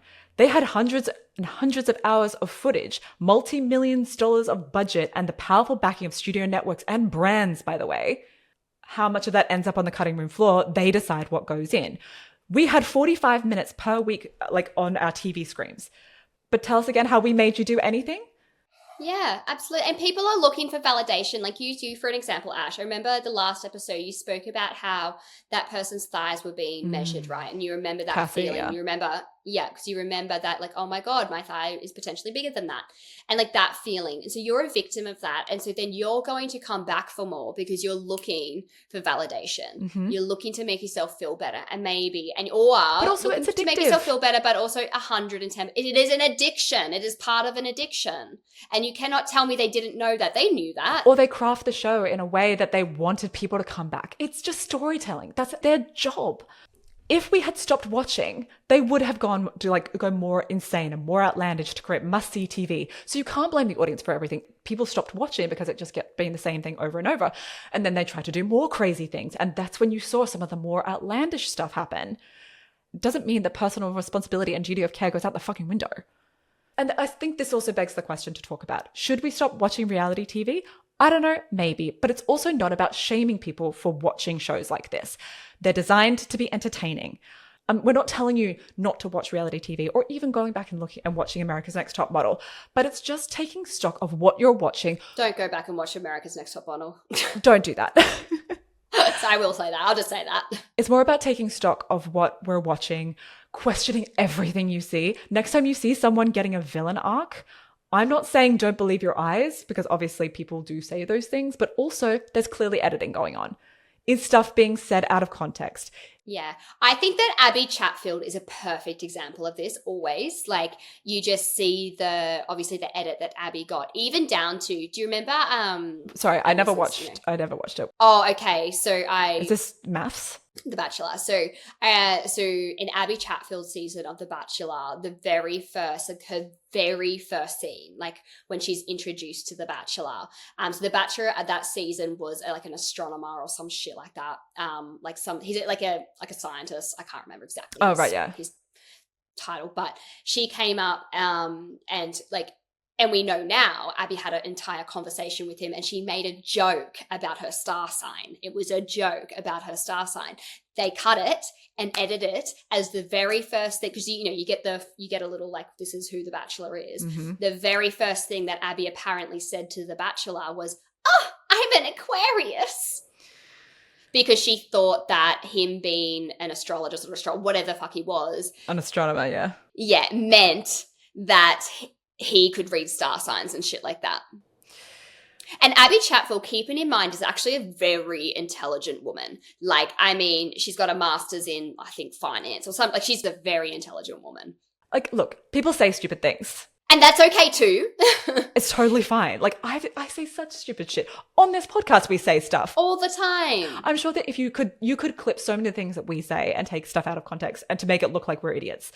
But the difference is, for that example, is that became her character for the rest of the season. Totally. And she was the slut and she was the dumb girl. Like, reality TV is the same as a lot of other TV, but instead of having, in terms of like scripted TV, because sometimes you do need to create characters. You need to create certain archetypes. They exist for a reason because they're storytelling devices. TV gets really boring without these sort of plot and character devices. So when you're watching reality TV, question what, character are they trying to portray this person as? But also think, are they being starved? Are they being isolated? Are they being manipulated? Are they sleeping properly? Oh, they've also not contacted their support network for however many, We may have loved it then, and that's fine, but we're allowed to change our minds when we get new information. You're always allowed to change your minds. Consent. I loved this show. I loved it. It also caused harm to me. Two things can be true at once. It was a factor in my eating disorder 100%. I was manipulated by storylines. I believed the villain arcs, and I believed so much of it. Also, my brain was young and developing. And you're allowed to say you hate it now. Like, it's like, do you know what I mean? Like, and that's, all of those truths exist. But I can still think back on it and be like, damn, that was good TV. Yeah, totally. Do I still feel nostalgic for it? I'm literally making a 3-part episode on how it made me feel so many things about this show. Nostalgia is so powerful. And there are parts of me, as like both a fandom and an anti-fandom that are both parts of me. And there would still be parts of me that go back and watch it with the new lens that I have, which is why I've really enjoyed watching Luxaria doing commentary of it as well, because I'm like seeing those commentary of the 2024, 5, 6 lens that we're looking at it. For sure, yeah. It's not about shaming people for liking these things. But of course, I feel very different about this show now than I did back then, even after all of these, especially after all of the notes and research I've done for this. So I swear we're nearly done. The unfortunate thing about this show's legacy is that it is complicated. And I want to touch on legacy because I think that's one thing that I just can't get over with Tyra, which is the complete lack of accountability. She's not once said sorry for the damage this show has done. She has apologized privately to some of the individual contestants, like Danny and Kenya, but not really overly willing to go into any more of that. And she's never once apologized for the body shaming, the manipulation, the production tactics, the editing, the storylines she exploited, her impact on body image as a whole. She's just kind of deflected. It was like deflection Olympics. And no, she's not solely responsible, but she put herself as the face of the show, so she needs to own it. She wants to take credit for all of the good things the show did, of which there are some, of the doors she did burst open, but she doesn't want to take accountability for the missteps and the harms caused. Because I genuinely don't think she cares about the harms. And I think she probably feels that we're all overreacting. And the reason that I think this is because of what she's said since. Mainly the friggin' lawsuit. Like, it's an example of her total lack of insight and the fact that, there was so much left on the cutting room floor. She's at the center of it, right? Like, she has just completely centered herself. You did the same thing. Pot, kettle black. Right? Her view on this show as a whole is pretty telling. And what I'm going to do is I'm going to play a portion of what Tyra said during her speech when she accepted the first ever Luminary Award at the Essence Black Women in Hollywood Awards in 2025. The link for the full clip is in the show notes, just so you know that I'm not taking all of this out of context. This is 2025. Yeah, okay. I liked. You me with it. She talks about her mother and she talks about her early career and the struggles that she faced then later on in her career. So you can go and watch the full context. But I'm going to play the portion for where she spoke about America's Next Top Model.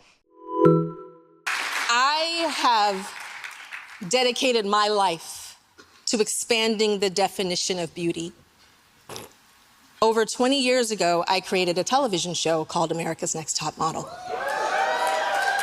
The hollow cheer and there. I fought, and you guys have no idea how hard we fought to bring the diversity to that television show at a time where it didn't exist. That is true. I will. To show different beauties at a time when the world was like, what? You casting that and what? And what is that? A time when people in the fashion industry were telling me, oh, you putting them girls in the hood on your show? I was like, why can the girl from the trailer park become a supermodel, but the girl that's chilling in the park in the hood can't? And we fought and we struggled, but we made it happen. Did we get it right? Hell no, I said some dumb shit. But I refuse to have my legacy be about some stuff linked together on the internet when there were 24 cycles of changing the world. We all evolve. We all get better together. And I am so excited that I and so many of us has opened that door for others to follow. And now my 51-year-old dimple, cellulite, bigger tummy, 10 million times bigger titties is walking through that door that I opened with all of us behind us on that runway saying, baby, it's just beginning. Thank you so much, mama. The fuck? I mean, yeah, like you said, a lot of classist language there, so that's great. But like, It just, some of the narrative that the internet is putting out there right now about the show is just so inflammatory, and how dare they just pull out a few tiny little things that we might not have done correctly. Just a few tiny things, like, just the essay and just the, blackface and just all that, just a few things. How dare the internet try to burn me alive for something that is just so insignificant in terms of the bigger picture of the thing. They're taking all of these things that I took out of context, and now they're taking them all out of context. I'm changing the world. Look, she did. I'm changing the world. Are you? No, she didn't say whether it was for good or fucking bad. world hunger, mate. Like, what? I want to be clear here. Here's the thing about glorifying celebrities, but yeah, anyway, sorry. Here's the thing about legacies. They are usually determined by other people. And they are determined, yes, by what you did in some parts, but also they're often determined by how you made other people feel. And to not hold space for the latter, especially when you have hurt so many people, is to silence the trauma that you have caused. Yes, your intent matters, but your impact matters more. She cannot dismiss the harms that she reduced to clips on the internet, which is incredibly insulting because, oh, here you are, Tyra, taking things out of context again. You acknowledge the good you have done without taking accountability for the harms those same things have caused. She broke down doors, yes. She created something huge and did spark conversations about diversity, shape, size, and beauty, mainly fighting production companies. That's what she's referring to. She's referring to fighting production companies, or the broadcast networks and stuff of who she cast on the show. Yeah. And yes, she did spark those conversations that we weren't having before at that time. Unfortunately, we got there by sacrificing the safety and the humanity of the girls you put in there to be trailblazers. You set them alight to clear the way. And you cannot hide from that, Tyra. Unquestionably. Also, again, you did not change the world. I'm so sorry. Like, why? How do you get to claim you changed the world? Fuck off. And it's interesting of the parts in there that she got emotional over. She got emotional over, like, the clips together on the internet. She got quite emotional over that because she's clearly, like, hurt. The clips on the internet, like, they've just, like, they've dodged this to make me look a particular way. Tyra is seemingly extremely defensive. And so the last section of this goes right back to what I was saying right at the very beginning, which was the final pins that we're all unraveling, which is where we go into Tyra's early life and career and the pain she suffered through. And I'm not minimizing the pain that she went through. I think Tyra experienced a lot of hurt on her own. You can see that in the way she talks about stuff. The marginalization, the fat shaming, that has been constant throughout her career. Oh, totally. Especially in that last part, where she's clearly, like, trying to take pride in the size of her body now, at the time when that was in 2025. And, like, but also the struggle to make it, the racism, the constant comparison to Naomi Campbell, and the bullying that she faced as a result of all of this. Tyra, I acknowledge that happened to you, and I'm sorry that happened to you. You didn't deserve it, and the way that you've continued to be picked apart is also not fair. No. As much as I want you to take responsibility for what you've done, at no point am I going to reduce to, like, name calling and saying, like, oh, she's so angry. And I really hope that no one takes what I'm doing here and puts it as that, because I'm trying to do my best sort of cultural critique. I think that Tyra was hurt by people and that she was very resilient and she showed great strength in spite of and despite the adversity that she faced. Totally. Yeah. What is unfortunate, I think, is that Tyra then internalized a lot of this trauma, and then, whether knowingly or unknowingly, she imposed the same bullying and trauma she experienced onto others, namely the contestants of the show. Absolutely. I don't believe that she intended to start that way, but that is what it very quickly became. Oh, totally. She saw it worked and she saw it got the views, and then so she continued that. And I think, like you said, I don't think it was knowingly trying to... And maybe it was therapeutic for her. Oh, I think that she was trying to settle a score for herself. She was trying to make herself feel better. She was trying to, she is a very traumatized human. I don't think we can actually, like, disagree with that. Like, she is. No. And I feel like you said, initially, I don't think she was trying to purposely traumatize the contestants. I don't think that's the case. I do think it became a choice at some point. I think maybe by season 2 it became a choice. I think also it was in terms of, she also got swept up in the machine of reality TV and the production and all of that. Like, she had multiple things going off. Totally. She saw the success. She saw what works. She was part of the, like, you know, like, oh, okay, we've got to do that to make sure this is successful. And, you know, we already know that about Tyra. She will do anything to be successful. And so that is a part of it. And I do think it turned into vindication for her. I do think it turned into, I want to make myself feel better for what I went through. And even though I know what I'm making these contestants go through will not actually make them a top model. This is not what it becomes. This is not becoming, I want to almost humiliate them because they must never be me. They must never be as good as me. And it also was I went through it, so now must you. Oh, totally.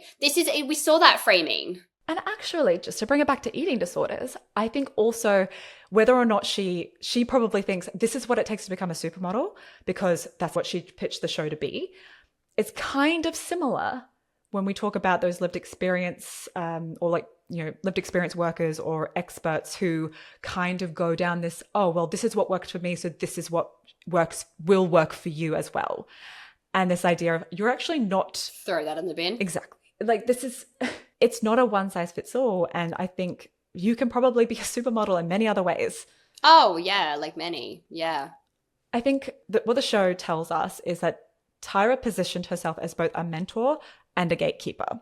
She became the Naomi Campbell to her young proteges because she is mimicking a lot of I think, in my opinion, I feel that she's mimicking a lot of the bullying that Naomi Campbell did to her.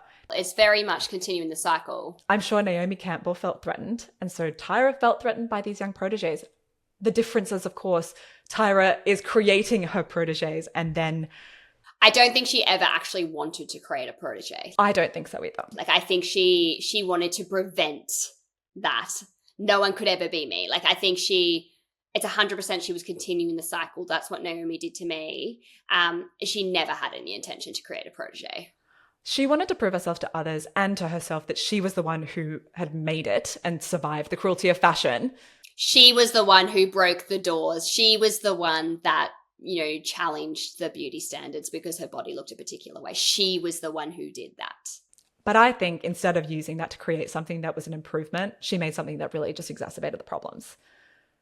Like, she wanted to change the fashion world and beauty standards, but there are better ways to do that than a reality TV show. I think she probably could have just continued her modeling career to do that.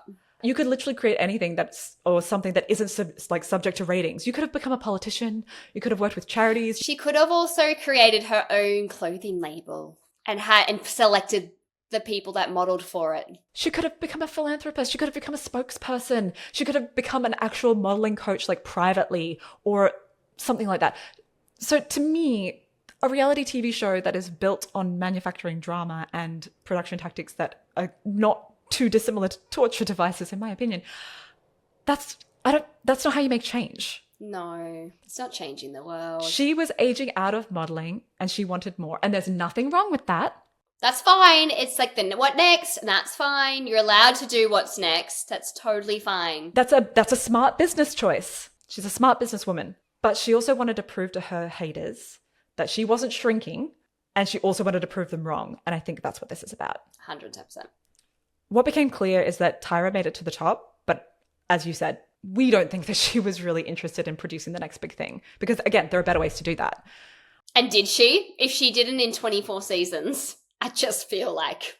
I think the most successful model coming out of America's Next Top Model was Winnie Harlow, who is a contestant with vitiligo.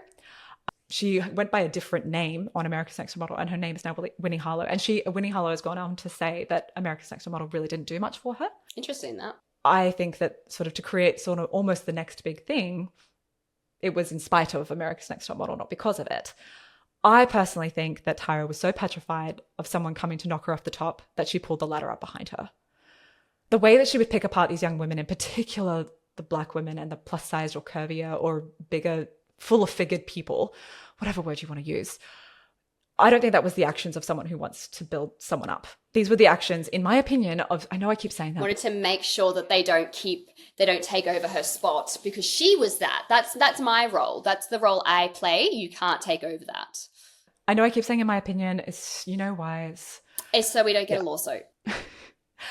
I think they were the actions of someone who is projecting and recreating her own coming up story to take revenge for all of the injustices, the racism, the body shaming, the critique, all of it that she didn't deserve, but she did go through.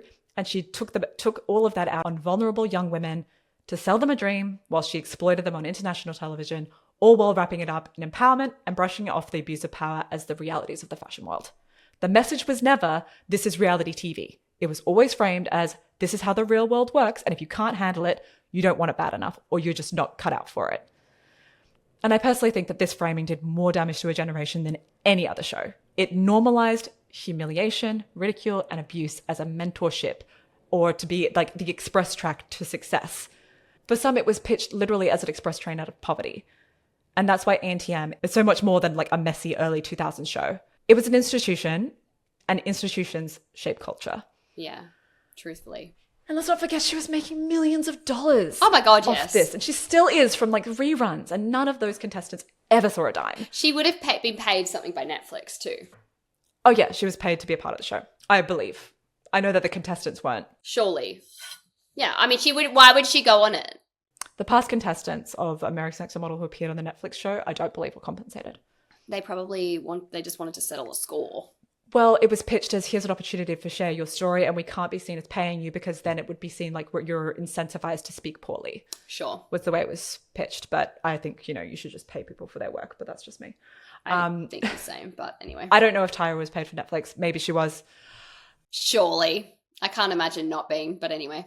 What she certainly was paid for and made millions of dollars off was the show. Was her TV show. She didn't need to be paid. She didn't need the money. Like so few of these contestants are still working in the modeling industry still, and very few went on to have actual successful careers, even though they were told it was possible.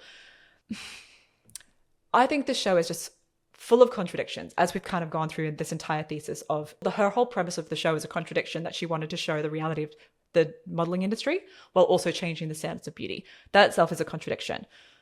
Other things can also be true at once. She was both a disruptor and she was an enforcer. She was both a victim and someone who caused harm.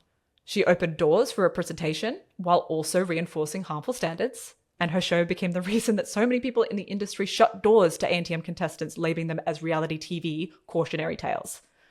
Not like today, where you're on a reality TV star and that kind of kickstarts your social media career with brand deals. Back then, it was so stigmatized to be on a reality TV show.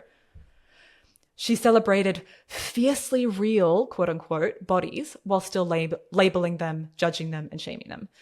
She platformed people with marginalized identities while subjecting them to public critique and ridicule and putting them in harm's way without any sort of protections for them. And ultimately, she wanted to take credit for all of the good that happened as a result of her disrupting the industry while completely disregarding her responsibility for the consequences of it. The truth is that disruption came at an exceptionally high cost.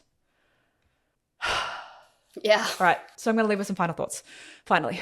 My God. So I watched the Netflix documentary. You asked if you wanted to go watch it. It's an important piece of media because it's the only one where Tyra speaks, granted only for 16 minutes, allegedly.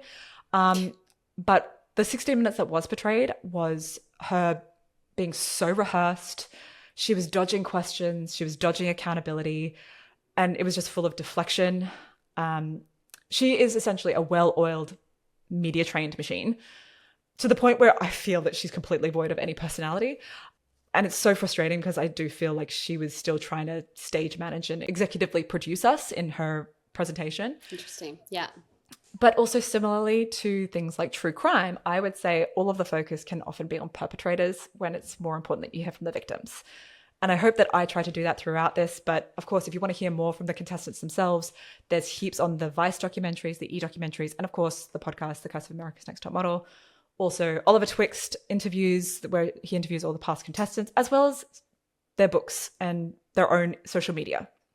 So before I sort of wrap up, Cals, tell me your thoughts on everything. How am I supposed to do that? How?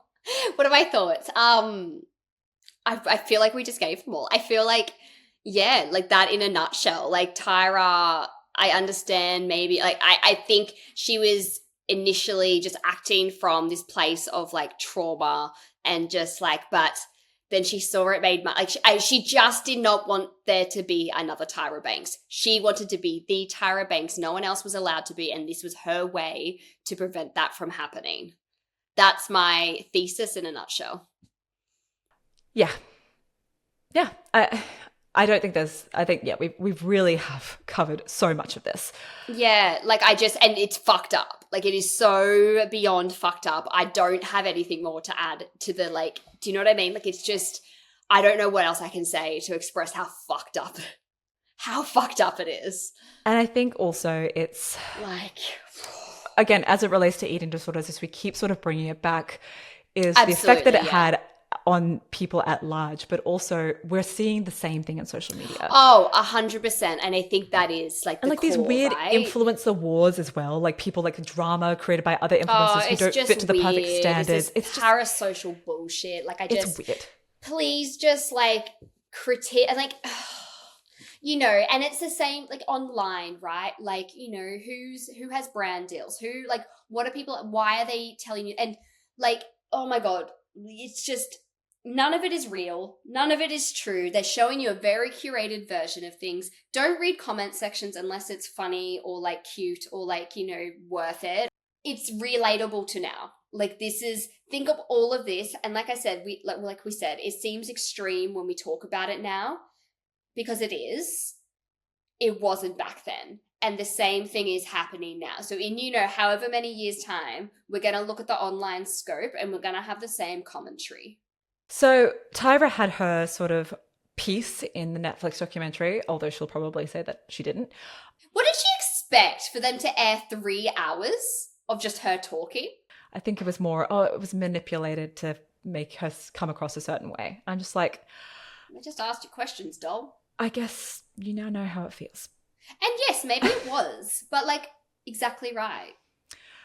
So now that she's had her carefully manicured and media trained piece, so the parts that she did talk about were not really authentic either. So yeah, she's had her piece and now it's time for mine. Yay! So before I do that, for anyone who doesn't know the very infamous scene I am about to reference, I can assure you that you do, because it is a very viral meme that has gone viral, not a viral meme that's gone viral. You know what I mean? It's a very iconic scene. It was the, I was rooting for you. We were all rooting for you. How dare you? Do you know this scene? No. Oh my God. Sorry. Oh my God. I don't know what you're talking about. All right. Am I meant to know? Does everyone know this and I'm just the only one that doesn't? Yes, but that's okay. I will catch you up to speed. How interesting. So, for those who don't know, aka Callie, this was the tirade that Tyra launched into after a contestant, Tiffany Richards, was eliminated alongside another contestant, Rebecca, in cycle 4. Tyra, it was a double elimination, which was like, oh, both of you must pack your bags. It was like meant to be so dramatic, right?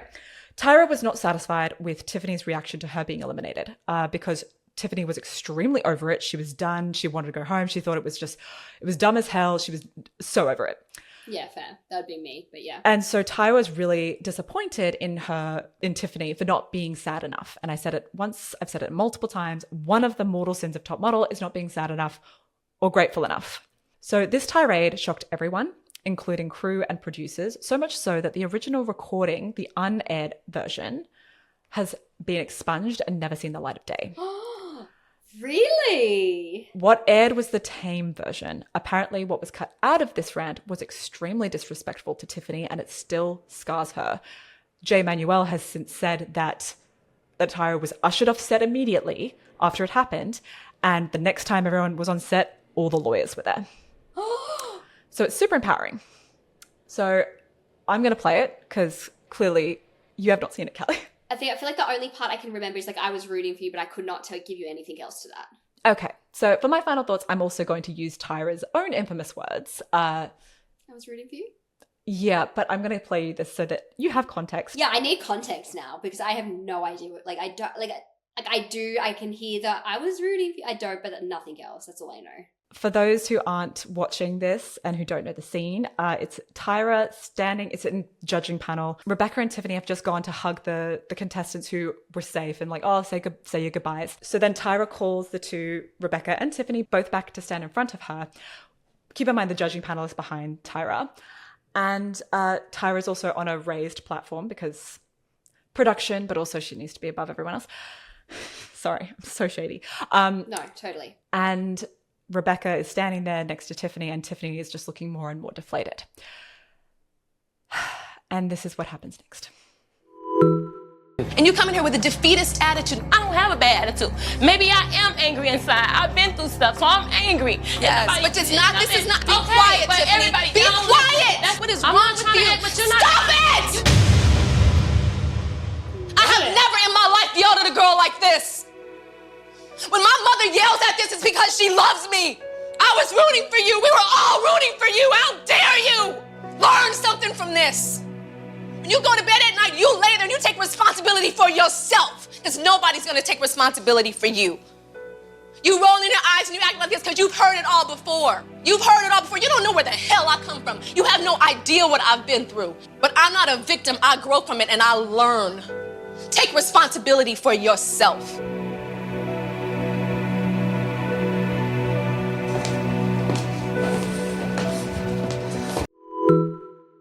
Bit of projection there. So, yeah, just a little. But so no one else, so like, do we have any other idea of what, I want to know what else was said. So the only thing that has come out in terms of what was said is that apparently when she's like, essentially she's like, you can go home and lay on your dirty mattress with your baby. That's the only thing that we know, allegedly, what was said. That was probably one of the worst parts. That's the only thing that's come out, but it hasn't been confirmed. We can't see it. We don't, but that's essentially from someone who was there. They have said that that is what happened. Jesus.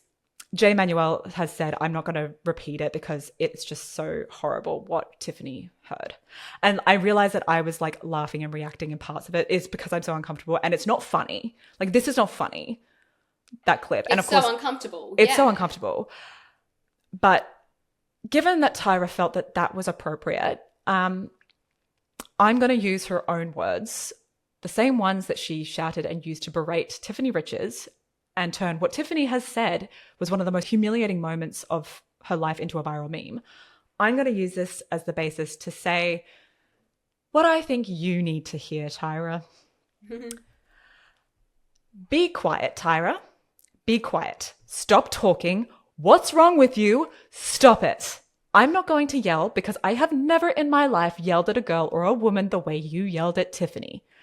The thing is, Tyra, I was rooting for you. We were all rooting for you to do what you had said you were going to do, which was change the standards and the landscape of beauty, of modeling, of fashion of the world. We were all rooting for you. But then you created a sideshow that was America's Next Top Model and treated those girls so poorly and traumatized an entire generation. How dare you? All this criticism, learn something from this. When you go to bed at night, you lay there thinking about what you have done, not just the good, but the bad. You can take responsibility for yourself because nobody's going to take responsibility for you. Not Ken Mock, not J. Manuel, not Naomi Campbell, not UPN, not your mother Caroline. Nobody's going to take responsibility for you. You may hear this criticism and be rolling your eyes because you've heard it all before. The problem is, you know some of the hell those girls came from. And you know exactly what all those girls you put on your show had been through because you treated them like absolute shit anyway, and you made them disposable, all while you made millions. You said it yourself that you're not a victim. Then stop acting like one and stop shifting blame, grow from it, and learn. Take responsibility for yourself and everything you have done because you haven't said sorry once. So a sincere and long overdue apology to everyone is essential if you want to be successful in completing America's Next Top redemption arc. That was good. I have chills. I legitimately have chills. I was just like looking at you like mouth open. I have probably been ruminating on that for a while. Oh, that was beautiful. That was like, mwah, chef's, I know notes. Just pick up your mic and drop it and walk away. So yeah, that's it. That's just like a little quick little recap of America's Next Top Model. You dropped your crown. 51 pages of notes later. Oh, like, oh my God, my mic just literally fell off its thing. Your mic dropped. Like, it did. Oh my God. It was like, you're not dropping, so I'm going to drop for you. That was beautiful. And thank you. I bow down to you. I obviously, if Tyra's listening to that, which she won't, but maybe she will, who knows. I don't, all of that is alleged. I don't mean to say any of that as to be mean or to berate you or to make you feel humiliated. I think it's something that you need to hear because this is real. It's not funny. It's not fucking like something to defend yourself about. Just take responsibility. Just take accountability. That's all we want. And an apology. Just an acknowledgement of the harm that the show caused. I mean, that's the bare minimum. The bar is on the ground, but anyway. If this show took a sharp dive off the deep end and we decided to do things that were really, really harmful, and then people called it out on it and the entire world was talking about how harmful it was, I would probably want to take accountability for it. Do you know what it just reminds me of? This is like, do you know what this just reminds me of? You know how, like, obviously we did our deep dive on the starvation Minnesota starvation. The Minnesota starvation, and how Ansel Keys, like, obviously, and we talk about how, like, that obviously would never be approved, you know, in front of an ethics board these days. No shit, Sherlock. Like, that's what she did as well. Like, it's like, yeah, like, it wouldn't be, and it wouldn't have been approved even in the 2000s or the 90s. But, like, it's just so funny, isn't it? Because it's kind of also what she did to a certain extent. I mean, in a way, I think it's definitely an interesting social, like, put it this way. We now, like the show, like The Biggest Loser, for example, absolute shit show. We essentially now have like research studies based on those contestants. Like we have granted it's a small sample size, but we essentially have data of what happens to large-bodied people when they lose an unsafe amount of weight and what happens to them afterwards, the actual long-term effects of it. We have that data now. We have the data of, you know, granted the small sample size of America's Next Top Model, of the contestants, of what they went through and what the effects of production can have on mental health, bodies, eating disorders, all of that. Yeah. We have the data. I'm not saying it's a scientific experiment by any means, but we can look at it and say, hey, maybe let's not do that again. Totally. Mic drop. Boom. I hope that we never have to talk about America's Next Top Model again. I probably won't. I think everything has been said here. But say it with me one more time. It's all your fault, Ken Mock. It's all your fault, Ken Mock. Okay, I was about to say fuck you, Tyra, but yes, it's all your fault, Ken Mock. Yeah. Well, I promise we'll be back with something a little bit more like sort of regular viewing and listening. We have a very exciting next episode coming up with a guest. We do. We have a repeat guest. A returning guest. Whoop. Which is very exciting. It's very exciting, actually. I love that episode. And then after that, we'll be back to doing a whole bunch of other things with Kelly and I. Much stuff. We have so much stuff planned. So thank you for staying with us. And I apologize. We love you. We love you, and I apologize never to do any of this thing again. And I apologize for what I put you through, which is more than what some people can say. The pettiness. I live for it.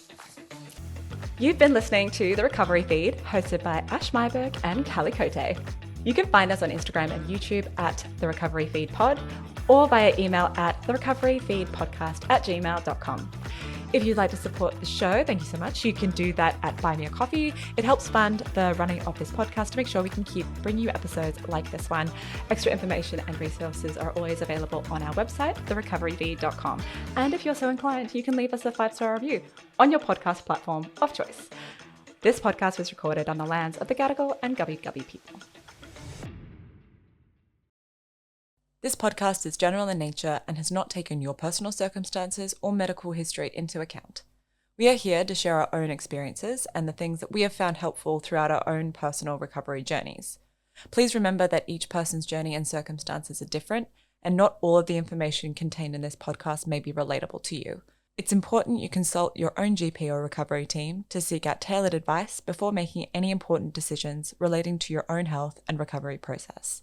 If you have found any of the content in this episode distressing, please contact your care team or a medical professional. If you or someone you know is in crisis and needs help now, please contact emergency services in your region immediately.